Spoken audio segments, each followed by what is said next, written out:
ಎಲ್ರಿಗೂ ನಮಸ್ಕಾರ. ಬಹಳ ದಿನ ಆದಮೇಲೆ, ಬಹಳ ದಿನ ಅಂದರೆ ಒಂದು ವಾರ ಆದಮೇಲೆ ಲೈವ್ಗೆ ಬರ್ತಾಯಿದ್ದೀನಿ. ಇವತ್ತಿನ ದಿನ ಈ ಲೈವ್ ಬರುವಂಥ ಉದ್ದೇಶ ಏನು ಅಂತ ಹೇಳಿದರೆ,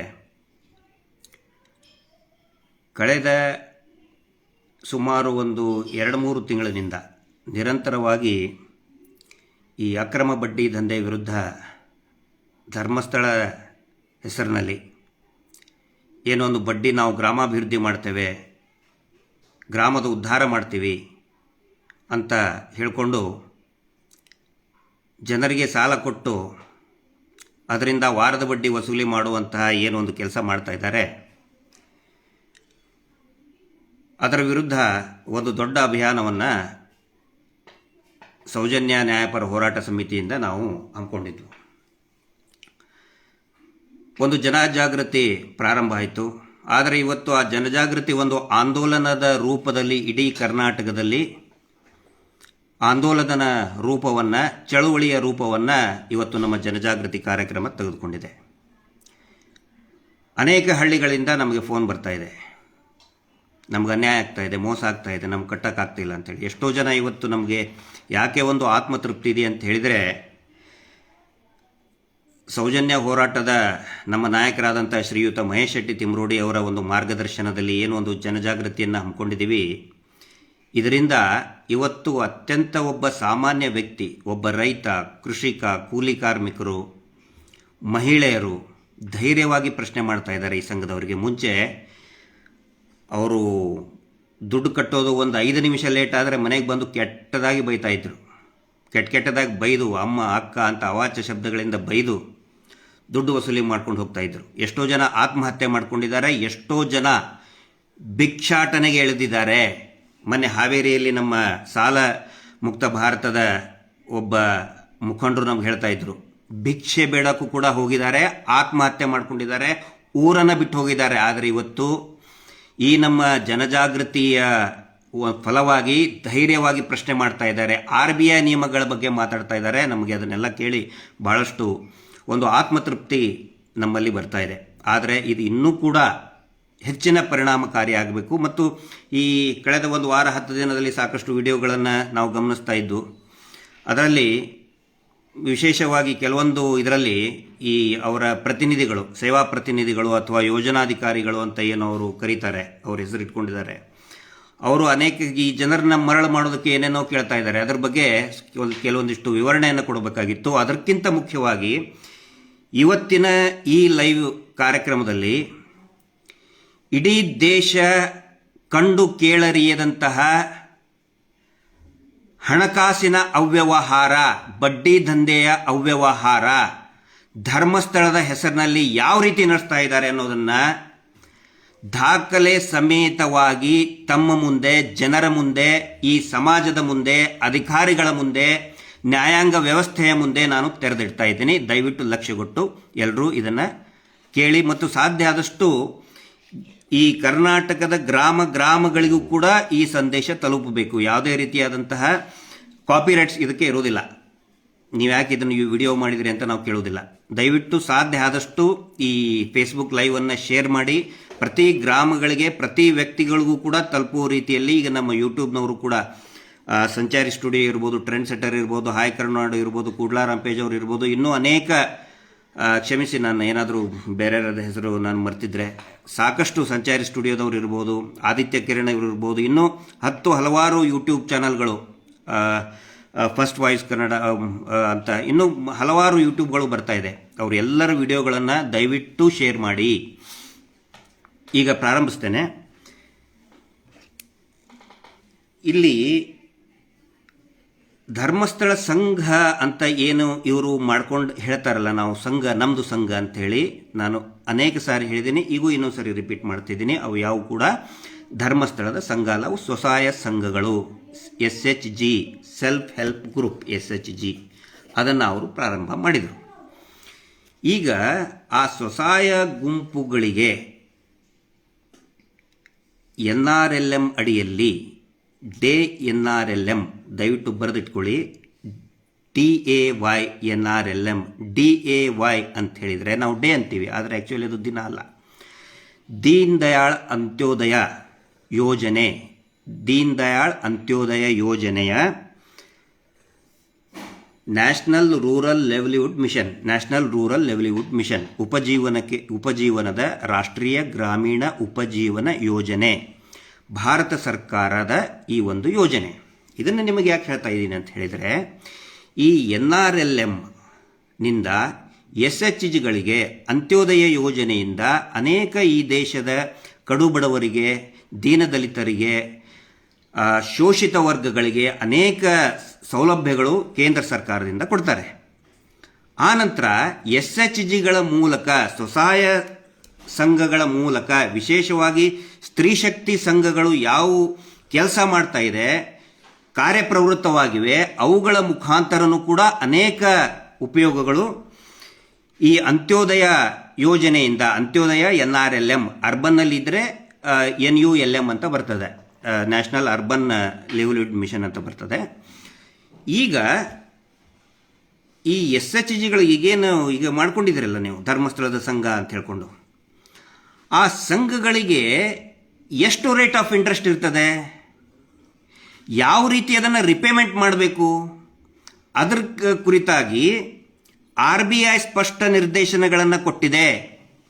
ಇದೆಲ್ಲ ನಡೀತಾ ಇರೋದು RBI ನಿರ್ದೇಶನದ ಮೇರೆಗೆ. ಹಾಗಿದ್ರೆ ಏನದು RBI ನಿರ್ದೇಶನ? ನಿಮಗೀಗ ನಾನೀಗ ಲೈವಲ್ಲಿದ್ದೀನಿ, ಮತ್ತು ಆನ್ಲೈನಲ್ಲಿ ಕೂಡ ಇದ್ದೀನಿ. ನಾನು ಬರೀ FB ಲೈವ್ ಅಲ್ಲ, ಆನ್ಲೈನಲ್ಲಿ ಕೂಡ ಇದ್ದೀನಿ. ನನ್ನ ಮುಂದೆ ಲ್ಯಾಪ್ಟಾಪ್ ಇದೆ, ಅದರಲ್ಲೇ ನಿಮಗೆ ತೋರಿಸ್ತಿದ್ದೀನಿ RBI ಏನು ಹೇಳುತ್ತೆ ಅಂಥೇಳಿ. ಏನಾದರೂ ತಾಂತ್ರಿಕ ದೋಷ ಆದರೆ ಒಂದು ಕಾಪಿ ಕೂಡ, ಪ್ರಿಂಟೌಟ್ ಕೂಡ ನಾನು ತೊಗೊಂಡು ಇಟ್ಕೊಂಡಿದ್ದೀನಿ. ಇರಲಿ, ಏನಾದರೂ ತೊಂದರೆ ಆದರೆ ಇದನ್ನು ತೋರಿಸ್ತೀನಿ.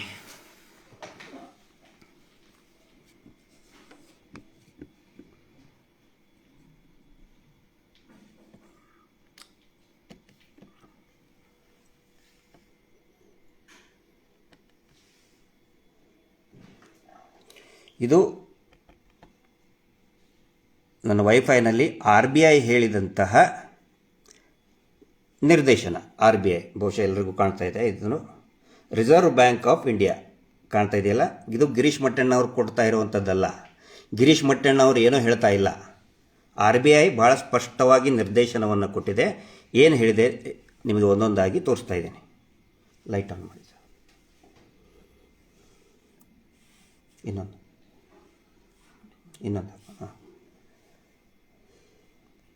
ಡೇಟ್ ನೋಡಿ, ಜುಲೈ 20, 2022 ಹೊರಡಿಸಿದಂಥ ಸರ್ಕ್ಯುಲರ್ ಸುತ್ತೋಲೆ. ಇದಕ್ಕೆ RBI ಮಾಸ್ಟರ್ ಸರ್ಕ್ಯುಲರ್ ಅಂತ ಕರೀತಾರೆ.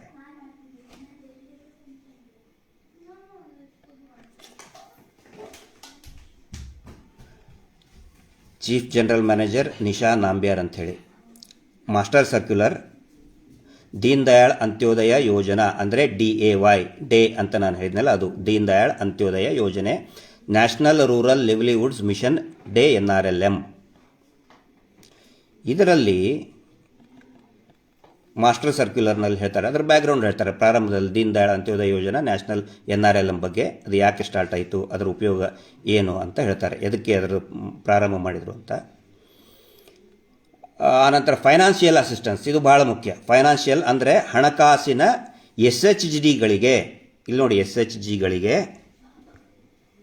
ಕ್ಲೋಸಪ್ಪಲ್ಲಿ ತೋರಿಸ್ತೇನೆ. SHGಗಳಿಗೆ, ಸ್ವಸಹಾಯ ಗುಂಪುಗಳು, ಸೆಲ್ಫ್ ಹೆಲ್ಪ್ ಗ್ರೂಪ್ಗಳಿಗೆ ಫೈನಾನ್ಷಿಯಲ್ ಅಸಿಸ್ಟೆನ್ಸ್, ಈ ಒಂದು ಶೀರ್ಷಿಕೆ ಅಡಿಯಲ್ಲಿ ಏನೇನು ಸಹಾಯಧನ, capital subsidy, communal investment,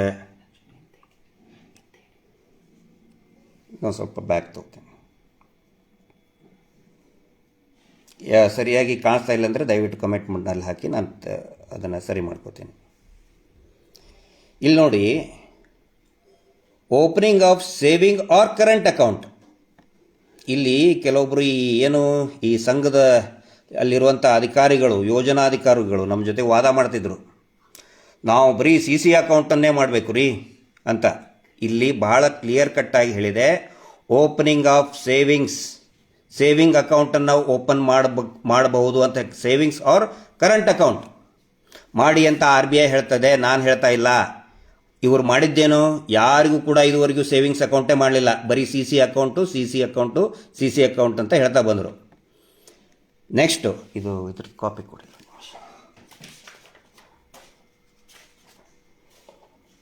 capital subsidy,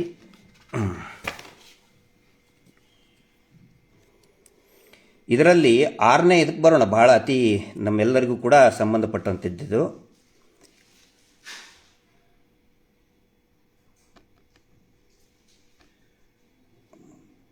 interest subvention ಅಂತ ಇದೆ. ದಯವಿಟ್ಟು ನೋಡಿ ಇದನ್ನು. Interest subvention.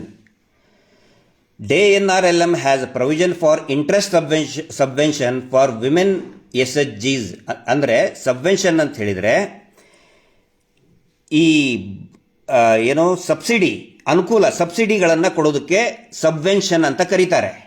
ಅಂದರೆ ಈಗ ಕೃಷಿ ಕ್ಷೇತ್ರದಲ್ಲಿರ್ಬೋದು, ವ್ಯಾಪಾರ ಕ್ಷೇತ್ರದಲ್ಲಿ ಅತಿ ಬಡ್ಡಿ ಜಾಸ್ತಿ ಆಯಿತು, ನಮ್ಗೆ ಕಟ್ಟಕ್ಕಾಗಲ್ಲ ಅಂತ ಹೇಳಿದರೆ ಬಡ್ಡಿ ಮನ್ನಾ ಮಾಡೋದು, ಸಾಲ ಮನ್ನಾ ಮಾಡೋದು ಬರ್ತದೆ, ಬಡ್ಡಿ ಮನ್ನಾ ಮಾಡೋದು ಬರ್ತದೆ. ಇದರಲ್ಲಿ ಬಡ್ಡಿ ಮನ್ನಾ ಕುರಿತಂತೆ ಇಂಟ್ರೆಸ್ಟ್ ಸಬ್ವೆನ್ಷನ್, ಬಡ್ಡಿ ಸಬ್ಸಿಡಿ ಯಾವ ರೀತಿ ಬರ್ತದೆ ಅನ್ನೋದನ್ನು ಹೇಳಿದರೆ ಇದು ಬಹಳ ಮುಖ್ಯವಾದಂಥ ಅಂಶ.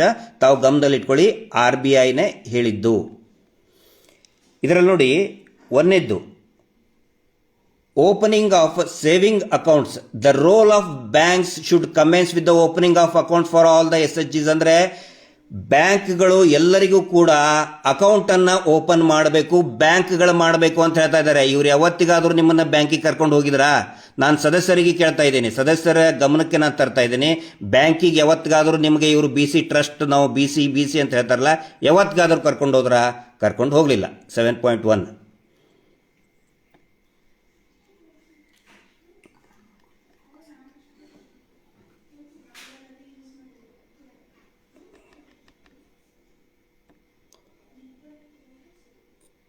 ಎರಡನೇದ್ದು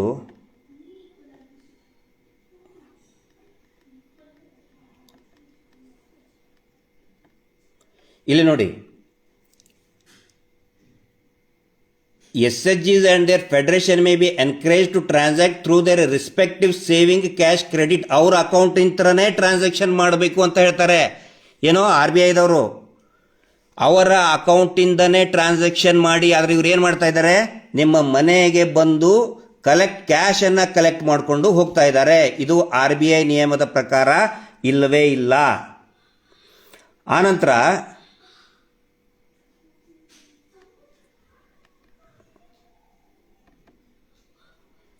ರೋಲ್ ಆಫ್ ಬ್ಯಾಂಕ್ಸ್, ಇದು ಪ್ರಾರಂಭದಲ್ಲೇ ನಾನು ಹೇಳಬೇಕಾಗಿತ್ತು. Opening of saving and current account ಆಯಿತು. ನೆಕ್ಸ್ಟು 7.1, 7.3 ಇಲ್ಲಿದೆ ನೋಡಿ. Business correspondents deployed by banks may also be authorise to open saving bank account. ದಯವಿಟ್ಟು ಇದನ್ನು ಓದಿ. ಇವ್ರು ಹೇಳೋದೇನು, ನಾವು ಬಿಸ್ನೆಸ್ ಕರೆಸ್ಪಾಂಡೆನ್ಸ್, ಹೌದಾ? ಬಿಸ್ನೆಸ್ ಕರೆಸ್ಪಾಂಡೆನ್ಸ್ಗಳು ಏನು ಮಾಡಬೇಕು ಅಂತ ಹೇಳಿದರೆ, ಅವರು ಟು ಓಪನ್ ಸೇವಿಂಗ್ ಬ್ಯಾಂಕ್ ಅಕೌಂಟರ್ಗಳನ್ನು SHG ನೋಡಿ, ಇಲ್ಲಿ ಮಾರ್ಕ್ ನಾನು ತೋರಿಸ್ತಾ ಇದ್ದೀನಿ. SHGಗಳದ್ದು ಸೇವಿಂಗ್ ಅಕೌಂಟನ್ನು ಓಪನ್ ಮಾಡಬೇಕು ಅಂತ ಇಲ್ಲಿದೆ ನೋಡಿ. SHG ಸೇವಿಂಗ್ ಬ್ಯಾಂಕ್ ಅಕೌಂಟನ್ನು ಓಪನ್ ಮಾಡಬೇಕು ಅಂತ RBI ಬಹಳ ಸ್ಪಷ್ಟವಾಗಿ ಹೇಳ್ತಾ ಇದೆ. ಆದರೆ ಇವರು ಮಾಡಿದ್ದೇನು? ಯಾರಿಗೂ ಕೂಡ ಇದುವರೆಗೂ ಸೇವಿಂಗ್ಸ್ ಬ್ಯಾಂಕನ್ನು ಮಾಡಿಕೊಡಲೇ ಇಲ್ಲ. ಮುಂದೆ ಬರ್ತೇನೆ.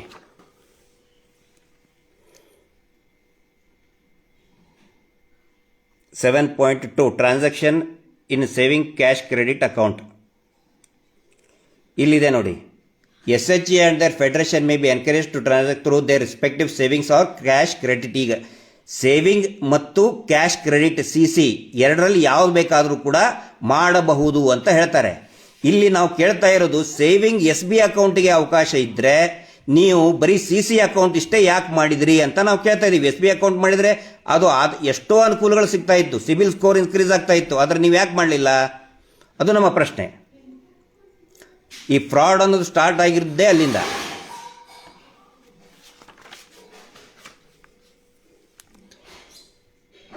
ಇದರಲ್ಲಿ ಸಾಲದ ಬಗ್ಗೆ ಹೇಳ್ತಾರೆ, ಲೋನ್ ಅಪ್ಲಿಕೇಶನ್.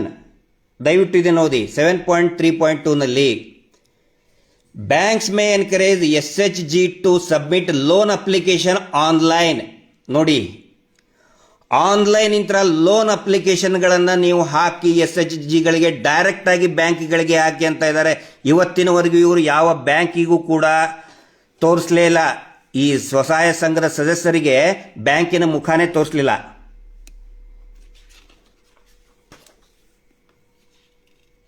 ಆನಂತರ 7.34 ಬರೋಣ. ಅಂದರೆ ಸುಮಾರಿದೆ ಇದು, ನಿಮಗೆ ಬೇಕಾದ್ರೆ ಇದು ಒಂದು ಕಾಪಿ ಆಲ್ರೆಡಿ ನಾನು ನನ್ನ ಇದರಲ್ಲಿ ಹಾಕಿದ್ದೀನಿ. ಇಲ್ಲಿ ಎಷ್ಟೆಷ್ಟು ಕೊಡ್ಬೋದು ಅಂತ ಇದೆ ಇದರಲ್ಲಿ. ಅಂದರೆ ಸಾಲಗಳನ್ನು ಎಷ್ಟೆಷ್ಟು ಕೊಡ್ಬೋದು.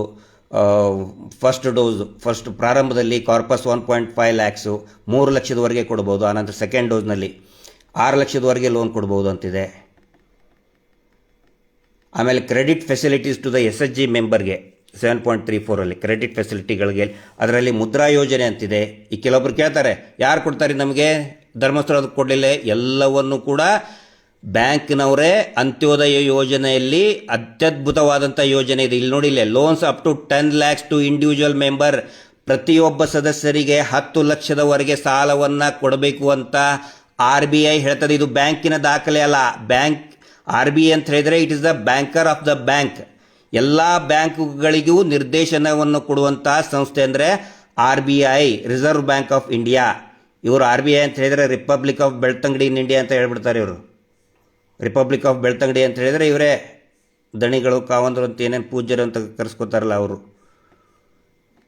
ನೋಡಿ, ಇಲ್ಲಿ ಮುದ್ರಾ ಯೋಜನೆ, ಅದು ಕೂಡ ಅಂತ್ಯೋದಯ ಯೋಜನೆಯಲ್ಲೇ ಇದೆ. ಯಾರಾದರೂ ವ್ಯಾಪಾರ ಮಾಡಬೇಕು, ಹೆಣ್ಮಕ್ಳು ಬೀದಿ ಬದಿ ವ್ಯಾಪಾರ ಮಾಡಬೇಕು ಅಂತ ಹೇಳಿದರೆ ಮುದ್ರಾ ಸ್ಕೀಮ್ ಇದೆ.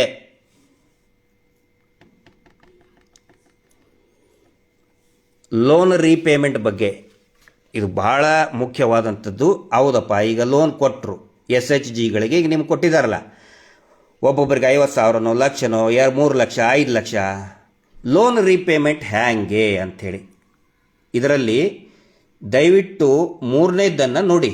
Repayment schedule for term loans may be as follows. The first dose of loan may be repaid in 24 to 36 months. ಅಂದರೆ ಇವ್ರು ಹೇಳ್ತಾರಲ್ಲ, ಫಸ್ಟ್ ನಾವು ಮೊದಲು ನಮಗೆ ಇಷ್ಟು ಕೊಟ್ಟರು, ಆಮೇಲೆ ವಾರ ವಾರ ಇಸ್ಕೊಂಡ್ರು ಅಂತ. ಅದು ಹಂಗಿಲ್ಲ ಪದ್ಧತಿ. 24 to 36 months ಅಂತ ಹೇಳಿದರೆ 2 ರಿಂದ 3 ವರ್ಷದಲ್ಲಿ ನೀವು ಅದನ್ನು ರಿಪೇಮೆಂಟ್ ಮಾಡಬಹುದು. ಅದು ಯಾವಾಗ? ಅದು ಬಹಳ ಸ್ಪಷ್ಟವಾಗಿ ಹೇಳ್ತಾರೆ, ಮಂತ್ಲಿ ಆರ್ ಕ್ವಾರ್ಟರ್ಲಿ. ನೋಡಿ, ಇಲ್ಲಿದೆ ಮಂತ್ಲಿ ಆರ್ ಕ್ವಾರ್ಟರ್ಲಿ. ನಾನು ಪ್ರಿಂಟೆಡ್ ಇದನ್ನು ನೋಡಿ, ಇಲ್ಲಿದೆ, ಕಾಣ್ತಾ ಇದೆ ನೋಡಿ, ಮಂತ್ಲಿ ಆರ್ ಕ್ವಾರ್ಟರ್ಲಿ. ಕ್ವಾರ್ಟರ್ಲಿ ಅಂತ ಹೇಳಿದರೆ ವರ್ಷಕ್ಕೆ 4 ಸಾರಿ, ಅಂದರೆ 3 ತಿಂಗಳಿಗೆ 1 ಸಾರಿ. 3 ತಿಂಗಳಿಗೆ 1 ಸಾರಿ ಕಟ್ಟಿದರೆ ಮುಗಿದು ಹೋಯ್ತು. ನೀವು ವಾರ ವಾರ ಕಟ್ಟುವಂತ ಎಲ್ಲಿದೆ? ಆಮೇಲೆ ಸೆಕೆಂಡ್ ಡೋಸ್ ಏನಂತ ಹೇಳ್ತಾರೆ, 36 months to 48 months, ಅಂದರೆ 3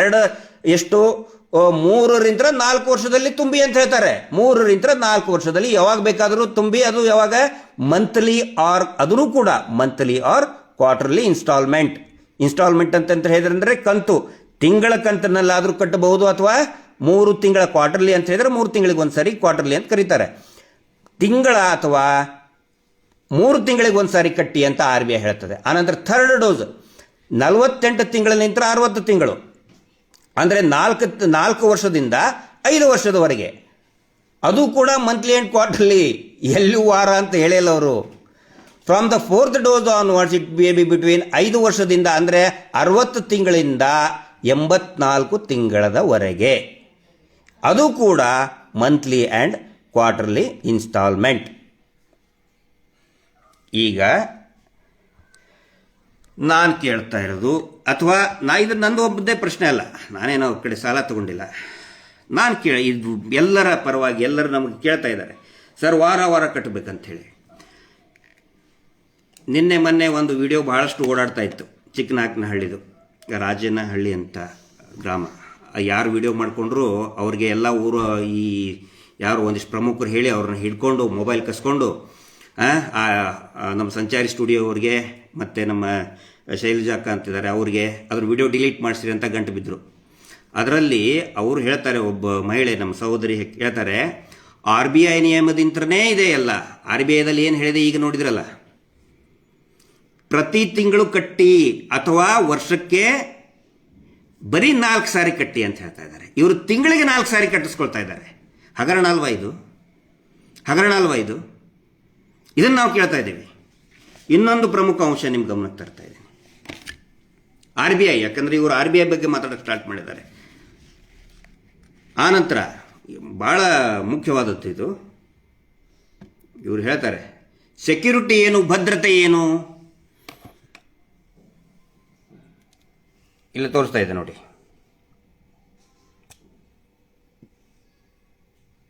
ಭದ್ರತೆ.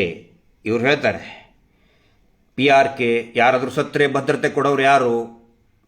For loans to SHGs up to 10 lakhs, 10 ಲಕ್ಷದವರೆಗೆ no collateral and no margin will be obtained. ಯಾವುದೇ ಕೊಲಾಟ್ರಲ್ ಮತ್ತು ಯಾವುದೇ ಮಾರ್ಜಿನ್ ತಗೊಳ್ಳುವಂತಹ ಅವಶ್ಯಕತೆ ಇಲ್ಲ. No lien should be marked against savings banks account of SHGs and no deposit should be insisted. Deposit ಅಂದರೆ ನಿಮ್ಮ ಕಡೆ ಏನು ಈ ಉಳಿತಾಯ ಹಣ ತಗೊಂಡಿದಾರಲ್ಲ, ಅದನ್ನು ಯಾವುದನ್ನು ಕೂಡ ಅಟ್ಯಾಚ್ ಮಾಡುವಂಗಿಲ್ಲ. ಮೊನ್ನೆ ಒಂದು ವಿಡಿಯೋದಲ್ಲಿ ಒಬ್ಬ ಪುಣ್ಯಾತ್ಮ ಹೇಳ್ತಾ ಇದ್ದು, ಏನು ಉಳಿತಾಯದ ಹಣ ಯಾಕೆ ಕೊಟ್ಟಿಲ್ಲ ಅಂದರೆ, ಆಯಿತು ನೀವು ಸಾಲ ಕಟ್ಟ್ರಿ ಕೊಡ್ತೀವಿ ಅಂತ ಹೇಳಿ. ಸಾಲಕ್ಕೂ ಇದಕ್ಕೂ ಸಂಬಂಧನೇ ಇಲ್ಲ. ಉಳಿತಾಯ ಹಣಕ್ಕೆ ಉಳಿತಾಯ ಹಣವನ್ನು ಅಟ್ಯಾಚ್ ಮಾಡಬಾರ್ದು ಅಂತ ಹೇಳಿ ಸ್ವತಃ RBI ಬ್ಯಾಂಕ್ಗಳಿಗೆ ಸ್ಪಷ್ಟ ನಿರ್ದೇಶನ ಕೊಟ್ಟಿದೆ. ಅದು SHG ಸ್ವಸಹಾಯ ಗುಂಪುಗಳು, ತಾವು ಏನು ಸ್ವಸಹಾಯ ಗುಂಪುಗಳನ್ನು ಮಾಡ್ಕೊಂಡಿದ್ದೀರಿ ಅದಕ್ಕೆ ಸಂಬಂಧಪಟ್ಟಂಗೆ ಹೇಳ್ತಾ ಇದೆ. ಇವ್ರು ಹೇಳೋದೇನು, PRK ಯಾಕೆ ತೊಗೊಳ್ತೀರಿ? ಭದ್ರತೆ. ಇನ್ಶೂರೆನ್ಸ್ ಯಾಕೆ ಮಾಡಿಸ್ತೀರಿ? ಭದ್ರತೆ. ಆನಂತರ ಇನ್ನೊಂದು ಕೇಳ್ಬೇಕು ನಾನಿಲ್ಲಿ, ಎಲ್ಲರೂ ನಾನು ಕೇಳೋದಲ್ಲ, ನನಗೆ ಕೇಳಿದ್ದನ್ನು ನಾನು ಹೇಳ್ತಾ ಇದ್ದೀನಿ. ಮತ್ತು ಸೇವಾ ಭದ್ರತೆ, ಆ ಭದ್ರತೆ ಅಂತ ನೀವು ಹೇಳ್ತಿರಲ್ಲಪ್ಪ, ಮತ್ತು ಪೂಜ್ಯರೂರೇ ಸೆಕ್ಯೂರಿಟಿ ಕೊಟ್ಬಿಟ್ಟಿದ್ದಾರೆ. ಪೂಜ್ಯರು ಎಲ್ಲರ ಪರವಾಗಿ ಗ್ಯಾರಂಟಿ ಕೊಟ್ಬಿಟ್ಟಿದ್ದಾರೆ. ಅದರ ಸಲುವಾಗಿ ಧರ್ಮಸ್ಥಳದಿಂದ ನಿಮಗೆ ಲೋನ್ ಸಿಗ್ತಾ ಇದೆ ಅಂತೇಳಿ ಯಾಕಪ್ಪ ಸುಳ್ಳು ಹೇಳ್ತಾ ಇದ್ರಿ? ಸ್ವತಃ ವೀರೇಂದ್ರ ಹೆಗಡೆ ಅವರು ಹೇಳಿದ್ರಲ್ಲ, ನಾವು ಬರೀ ಗ್ಯಾರಂಟಿ ಕೊಡ್ತೀವಿ ಅಂತ ಹೇಳಿದರೆ. ವೀರೇಂದ್ರ ಹೆಗಡೆ, ಡಾಕ್ಟರ್ ವೀರೇಂದ್ರ ಹೆಗಡೆ ಅವರು ಗ್ಯಾರಂಟಿ ಕೊಟ್ಟಿದ್ರೆ ಮತ್ತೆ ಯಾಕೆ PRK ತಗೊಳ್ತಾ ಇದ್ದೀರಪ್ಪ ನೀವು? ಯಾಕೆ ಇನ್ಶೂರೆನ್ಸ್ ಮಾಡ್ತಾ ಇದ್ರಿ? ಇನ್ಶೂರೆನ್ಸ್ ಯಾವುದು ಮಾಡಲೇಬಾರದು, ಯಾವುದೇ ಭದ್ರತೆ ಇರಲೇಬಾರದು ಅಂತ ಸ್ವತಃ RBI ಹೇಳ್ತಾ ಇದೆ. ಸ್ವಸಹಾಯ ಗುಂಪುಗಳಿಗೆ ಸಾಲವನ್ನು ಕೊಡಬೇಕಾದ್ರೆ 10 ಲಕ್ಷ ಸಾಲದವರೆಗೆ ಇವರು ಬರೀ 1 ಲಕ್ಷಕ್ಕಿಂತ ಮೇಲೆ ಆದರೆ PRK ಲೋನ್ ಮಾಡಿಸ್ತಾ ಇದ್ದೀರಿ. ಯಾಕೆ ಮಾಡಿಸ್ತಾ ಇದ್ದೀರಿ? ಅದನ್ನು ನಾವು ಕೇಳ್ತಾ ಇದ್ದೀವಿ. ಇದನ್ನ ನಾವು ಹೊಸದಾಗಿ ಏನು ಹೇಳ್ತಾ ಇಲ್ಲ. ಮುಂದೆ ಬರುವಂಥದ್ದು ಇನ್ನೂ ಬಹಳ ಮುಖ್ಯ ವಿಷಯ ಇದೆ. Documentation follow up. ಗೊತ್ತಾಯ್ತಲ್ಲ, ಈಗ 10 ಲಕ್ಷದವರೆಗೆ ಯಾವುದೇ ಶ್ಯೂರಿಟಿ ಅವಶ್ಯಕತೆ, ಸೆಕ್ಯೂರಿಟಿ ಅವಶ್ಯಕತೆ ಇಲ್ಲ. ಇದರ ಅರ್ಥ, ನೀವು ಏನು ದುಡ್ಡು ಸುಲಿದ್ರಿ, ವಸೂಲಿ ಮಾಡಿದ್ರಿ, ವರ್ಷಾನುಗಟ್ಟಲೆ 10 ವರ್ಷ, 15 ವರ್ಷ, 20 ವರ್ಷದಿಂದ ಬಡವರ ದುಡ್ಡು ಸುಲಿಗೆ ಮಾಡಿದ್ರಲ್ಲ, ಪ್ರತಿ ವರ್ಷ PRK ಬಾಂಡು, ಆ ಬಾಂಡು, ಈ ಬಾಂಡು ಅಂತೇಳಿ, ಅದಕ್ಕೂ ಇದಕ್ಕೂ ಸಂಬಂಧನೇ ಇಲ್ಲ. RBIನೇ ಹೇಳ್ತಾ ಇದೆ. Next documentation and follow up ಭಾಳ ಮುಖ್ಯ ಅಲ್ಲ. Loan passbooks for statement of accounts ಅಂದರೆ, ಈಗ ನಾವು ಯಾಕೆ ಇಷ್ಟೊಂದು ಪ್ರತಿಯೊಬ್ಬರಿಗೂ ನಾವು ಹೇಳ್ತಾ ಇದ್ದೀವಿ, ನೀವು ಪಾಸ್ಬುಕ್ ಕೇಳಿ, ಸ್ಟೇಟ್ಮೆಂಟ್ ಕೇಳಿ ಅಂತ, ಅದನ್ನು ನಾನು ಹೇಳ್ತಾ ಇಲ್ಲ, ನಾವು ಹೇಳ್ತಾ ಇಲ್ಲ, ಅದನ್ನು RBIನೇ ಹೇಳಿದೆ. RBI ಹೇಳೋದನ್ನು ನಿಮಗೆ ತೋರಿಸ್ತಾ ಇದ್ದೀನಿ, ಸ್ವಲ್ಪ ನೋಡಿಯಪ್ಪ. ಏನ್ರಿ ಏನೇನೋ ಹೇಳ್ತಾರೋ ಹೋರಾಟಗಾರಂತೆ, ಏನೇನೋ ಸುಳ್ಳು ಹೇಳ್ತಾರೆ, ಯಾಕ್ರಿ ಸ್ಟೇಟ್ಮೆಂಟ್ ಕೊಡಬೇಕು, ಅವು ಇವು ಏನೋ ಹೇಳ್ತಾರಲ್ಲ. ಇಲ್ಲಿ ನೋಡ್ರಪ್ಪ, ಇದನ್ನು ತಮ್ಗೊಳ್ರ ನೋಡ್ರಿ. Documentation and follow up 7.3.8 column ನಂಬರ್ನಲ್ಲಿ, loan passbooks or statement of accounts in regional languages, ಅಂದರೆ ಸ್ಥಳೀಯ ಭಾಷೆಯಲ್ಲಿ. ಈಗ ಕರ್ನಾಟಕ ಇದ್ದರೆ ಕನ್ನಡದಲ್ಲಿ, ತಮಿಳ್ನಾಡು ಇದ್ದರೆ ತಮಿಳ್ನಲ್ಲಿ, ಆಂಧ್ರ ಪ್ರದೇಶ ಇದ್ದರೆ ತೆಲುಗು, ಹೀಗೆ may be issued to the SHGs which may contain all the details of the loan disbursed to them. ಅಂದರೆ ನಿಮಗೆ ಎಷ್ಟೆಷ್ಟು ಲೋನ್ ಕೊಟ್ಟಿದ್ದಾರೆ ಅನ್ನೋದನ್ನು ಪಾಸ್ಬುಕ್ಗಳು ಮತ್ತು ಸ್ಟೇಟ್ಮೆಂಟ್ಗಳ ಮುಖಾಂತರ ಕೊಡಬೇಕು, ಬ್ಯಾಂಕ್ಗಳೇ ಕೊಡಬೇಕು. ಇಲ್ಲಿದೆ ನೋಡಿ, ಬ್ಯಾಂಕ್ ಬ್ರಾಂಚಸ್. ಎರಡನೇದು ನೋಡಿ, ನೀವು ಅನ್ಬೋದು ಮತ್ತೆ BC ದವ್ರು ನಾವೇ ಕೊಡ್ತೀವ್ರಿ, SKD RDP ದವ್ರು ಕೊಡ್ತಾರೆ. DSK ಎಲ್ಲ ಬ್ಯಾಂಕ್ ಬ್ರಾಂಚಸ್ಸು ಅವರು ಹೇಳಬೇಕು. ಬ್ಯಾಂಕ್ ಬ್ರಾಂಚಸ್ನಿಂದನೇ ಕಳ್ಸ್ಕೊಡ್ಬೇಕು ಅದನ್ನು. ಇವರು ನೋಟ್ಬುಕ್ ತೊಗೊಂಡು ಬಂದು ನೋಟ್ಬುಕ್ಕಲ್ಲಿ ಐತೆ ಅಲ್ಲ, ಅದು ವ್ಯಾಲಿಡ್ ಅಲ್ಲ. ಇನ್ನೊಂದು ಇದರಲ್ಲಿ ಬಹಳ ಮುಖ್ಯವಾಗಿ ಫೈನಾನ್ಷಿಯಲ್ ಲಿಟ್ರಸಿ ಅಂತ ಬರ್ತದೆ. ಅಂದರೆ ಗ್ರಾಮೀಣ ಭಾಗದ ಜನರಿಗೆ ಇದರ ಬಗ್ಗೆ ಅರಿವು ಮೂಡಿಸುವಂತಹ ಕೆಲಸಗಳನ್ನು ಮಾಡಬೇಕು. ಇಲ್ಲಿದೆ ನೋಡಿ, ಫೈನಾನ್ಷಿಯಲ್, ಈಗ ನಾವು ಮಾಡ್ತಾ ಇರೋದು ಅದೇ ಕೆಲಸವನ್ನು. ಜನಜಾಗೃತಿ ನಾವು ಮಾಡ್ತಾ ಇರೋದು ಕೂಡ financial literacy is one of the important strategies to spread awareness on financial behaviour. ಆರ್ಥಿಕ ಕೊಡತುಗಳ ವ್ಯವಹಾರದ ಬಗ್ಗೆ ಜನರಿಗೆ ಅರಿವು ಮೂಡಿಸೋದು ಬಹಳ ಅತ್ಯವಶ್ಯಕ ಅಂತ RBI ಹೇಳಿದೆ. ನಾವು ಕೂಡ ಆ ಜಾಗೃತಿಯನ್ನೇ ಮೂಡಿಸ್ತಾ ಇದ್ದೀವಿ. ಈಗ ಕೇಳ್ತಾರೆ, ಅವ್ರು ವಿಡಿಯೋ ಮಾಡ್ಕೊಳ್ಬೇಡ್ರಿ, ಅದನ್ನ ಮಾಡಬೇಡ್ರಿ, ಅವ್ರ ಮಾತು ಕೇಳಬೇಡ್ರಿ. ನಾವು ಹೇಳ್ತಾ ಇಲ್ಲ, RBI ಹೇಳ್ತಾ ಇದೆ, ಅದನ್ನು ನಿಮಗೆ ತೋರಿಸ್ತಾ ಇದ್ದೀನಿ.